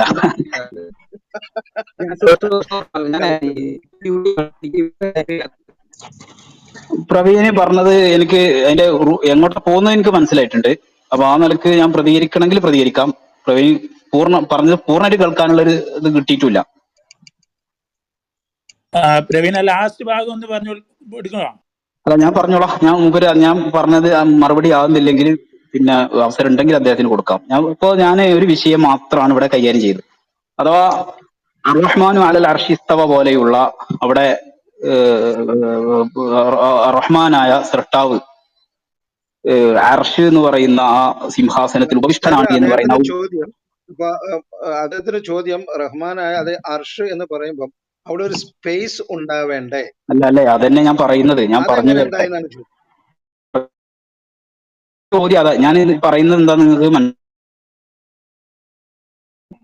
പിന്നെ ഈ ഉപേക്ഷിതനാകുക എന്നുള്ളതിനെ കുറിച്ച് മാത്രമാണ് ഞാൻ പ്രതികരിച്ചത്. അത് മാത്രമാണ് അതിന്റെ ബാഹ്യാർത്ഥം മുസ്ലിം ലോകം എന്ന് പറഞ്ഞാൽ സാധാരണ ഒരു മനുഷ്യനോ മറ്റൊക്കെ ആവുമ്പോൾ ഉണ്ടാകുന്ന അർത്ഥം. അതേ സ്ഥാനത്ത് ഇപ്പൊ അദ്ദേഹത്തിന്റെ ചോദ്യം പോയത് ഒരു വസ്തുവും പടക്കപ്പെടുന്നതിന് മുമ്പ് തന്നെ മലക്കുകളും മറ്റൊക്കെ ഉണ്ടായിരുന്നു എന്ന് പറയുമ്പോൾ അതൊരു പ്രശ്നമല്ലേ എന്നുള്ളടത്താണ് ഈ തൊട്ടു മുമ്പുള്ള ചോദ്യത്തിന്റെ പോക്ക് എന്നാണ് ഞാൻ മനസ്സിലാക്കിയത്. പിന്നെ കൃത്യമായി അവസാനം ക്ലിയർ ഇല്ലാത്തത് കൊണ്ട് തെറ്റുണ്ടെങ്കിലും ഉപരി പറഞ്ഞോളൂ. അപ്പൊ അത് വേറൊരു വിഷയമാണ്. അതിപ്പോ അർഷ് അതുപോലെ തന്നെ സ്പേസ് വേണ്ടി വരില്ലേ? അർഷിന് സ്പേസ് വേണ്ടി വരും, ഉറപ്പാണ്. പക്ഷെ നമ്മൾ പറഞ്ഞല്ലോ ഈ സ്രഷ്ടാവ് ഈ അർഷി എന്ന് പറയുന്ന അതിൽ ഉപവിഷ്ടനാകുക, അതിന് കയറിയിരിക്കുക എന്നുള്ള അർത്ഥം നമ്മൾ ഒരിക്കലും ഉദ്ദേശിക്കുന്നില്ല എന്ന് നേരത്തെ വിശദമായിട്ട് ഞാൻ പറഞ്ഞതാണ്. അപ്പൊ പിന്നെ ഈ അർഷിന് സ്പേസ് ഉണ്ട്. അർഷി ഒരു സൃഷ്ടിയാണ്, അർഷും സൃഷ്ടിയാണ്, മലായിക്കത്തും സൃഷ്ടിയാണ്. അവകൾക്കൊന്നും സ്പേസ് ഉണ്ടാകുന്നതിന് യാതൊരു കുഴപ്പവുമില്ല. അപ്പൊ പിന്നെ വേറൊരു അദ്ദേഹത്തിന്റെ ചോദ്യത്തിന്റെ ഭാഗം വരുന്നത് പടക്കുന്നതിന് മുമ്പ് തന്നെ ഇവക്ക് ഉണ്ടായിരുന്നു എന്ന് പറഞ്ഞാല് ശരിയാകുന്നു. അങ്ങനെ ഏത് ആയത്തിലാണ് അങ്ങനെ കൃത്യമായിട്ട് പറഞ്ഞത് എന്നുള്ളത്, അല്ലെങ്കിൽ ഹദീസിലാ പറഞ്ഞത് എന്നുള്ളതും കാണാം. എന്റെ ഓർമ്മ ശരിയാണെങ്കിൽ എന്റെ ഉറപ്പ് തന്നെയാണ്, സൃഷ്ടികർമ്മം എന്ന് പറഞ്ഞ സംഭവം തന്നെ നടക്കുന്നതിന് മുമ്പ് അർഷും അതിനെ ചുമക്കുന്ന മലക്കുകളൊന്നും ഉണ്ടായിരുന്നു എന്നുള്ളത് ഖുർആനിലോ ഹദീസിലൊന്നും ഇല്ല എന്നുള്ളതാണ്. ഇദ്ദേഹം ഉദ്ദേശിക്കുന്ന ഏതോ ആയത്തുണ്ടാവും, ഒക്കാൻ അർഷുഹു അലൽമാകുന്നെന്തോ പറഞ്ഞിട്ട്, അത് ഏതാണ് കൃത്യമായിട്ട് പറഞ്ഞിട്ട് ഇൻഷാ അല്ലാഹ് അതുമായി ബന്ധപ്പെട്ട സമയം ഉണ്ടെങ്കിൽ എത്രയായി കാലൊക്കെയായി 12 കാലായി. ഇനി ഒരു ഏകദേശം ഒരു 10 മിനിറ്റും കൂടെ നമുക്ക് ഇനി ബാക്കിയുള്ളൂ. പ്രവീൺ ഒന്ന് മൈക്ക്. Okay okay